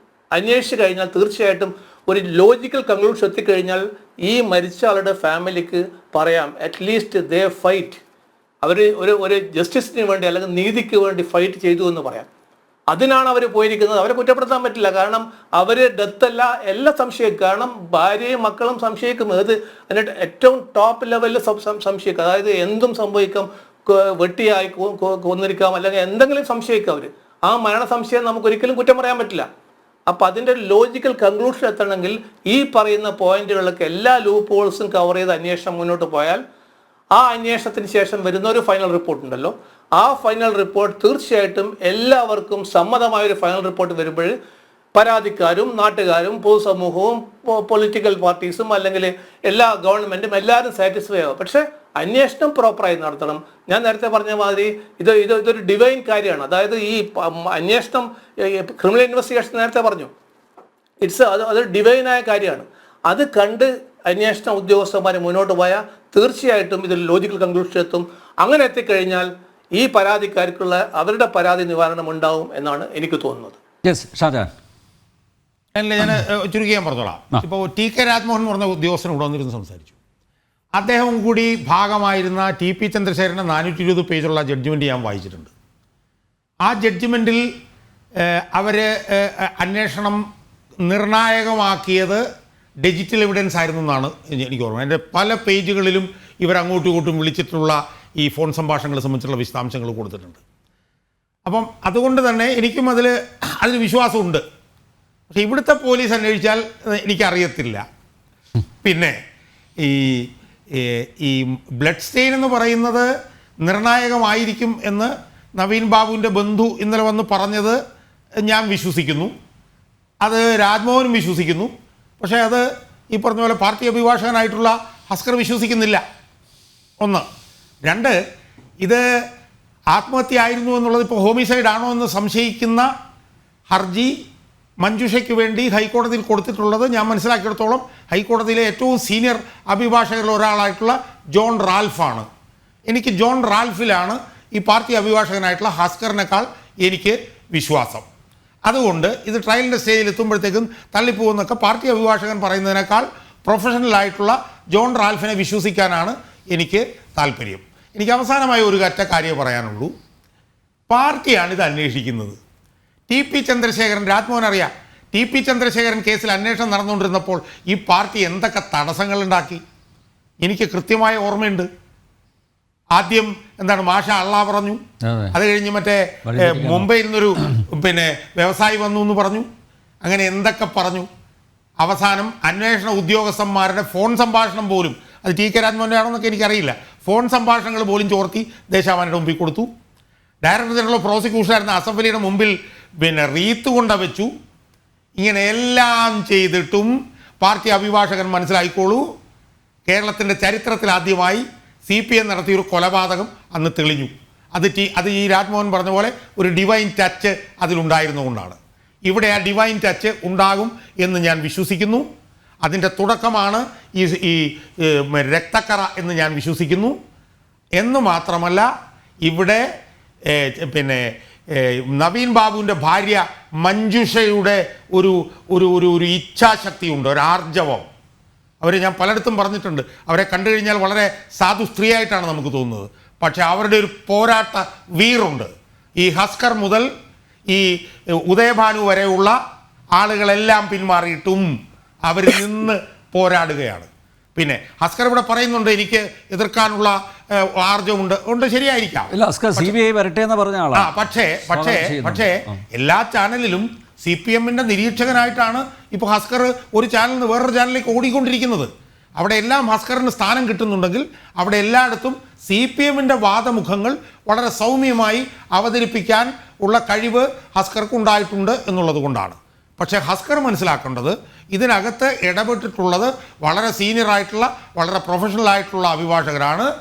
അവരുടെ ഒന്നും നീതിബോധത്തെയും നിയമവിജ്ഞാനത്തെയും ഒന്നും ചില പുസ്തകങ്ങളൊക്കെ കൊണ്ടുവന്നിട്ട് അങ്ങ് ഇല്ലാതാക്കാൻ വേണ്ടിയിട്ട് ശ്രമിക്കരുത്. ഇത് എങ്ങനെയാണ് ഇനി മുന്നോട്ട് പോകാൻ പോകുന്നുള്ളത് കോടതിയിൽ വെച്ചിട്ട് നമുക്ക് കാണാം എന്ന് എനിക്ക് പറയാനുള്ളൂ. പക്ഷേ ഈ പാർട്ടി അഭിഭാഷകനാണ് ഹസ്കർ എന്നുള്ളത് അത് ഒരിക്കലും തേച്ചു മാറ്റാൻ കളയാൻ കഴിയില്ല. ഇത്രേ എനിക്ക് സൂചിപ്പിക്കാനുള്ളൂ. യെസ്, എന്തായാലും ഇൻക്വസ്റ്റ് റിപ്പോർട്ടിലും പോസ്റ്റ്മോർട്ടം റിപ്പോർട്ടിലും നിരവധി വൈരുദ്ധ്യങ്ങളുണ്ട്. അതൊക്കെ ഇവിടെ വിശദമായി ചർച്ച ചെയ്തു. 12-ാം തീയതിയാണ്, ഈ മാസം 12-ാം തീയതിയാണ് ഈ CBI അന്വേഷണം വേണോ എന്ന കാര്യം കോടതി വീണ്ടും പരിശോധിക്കുന്നത്.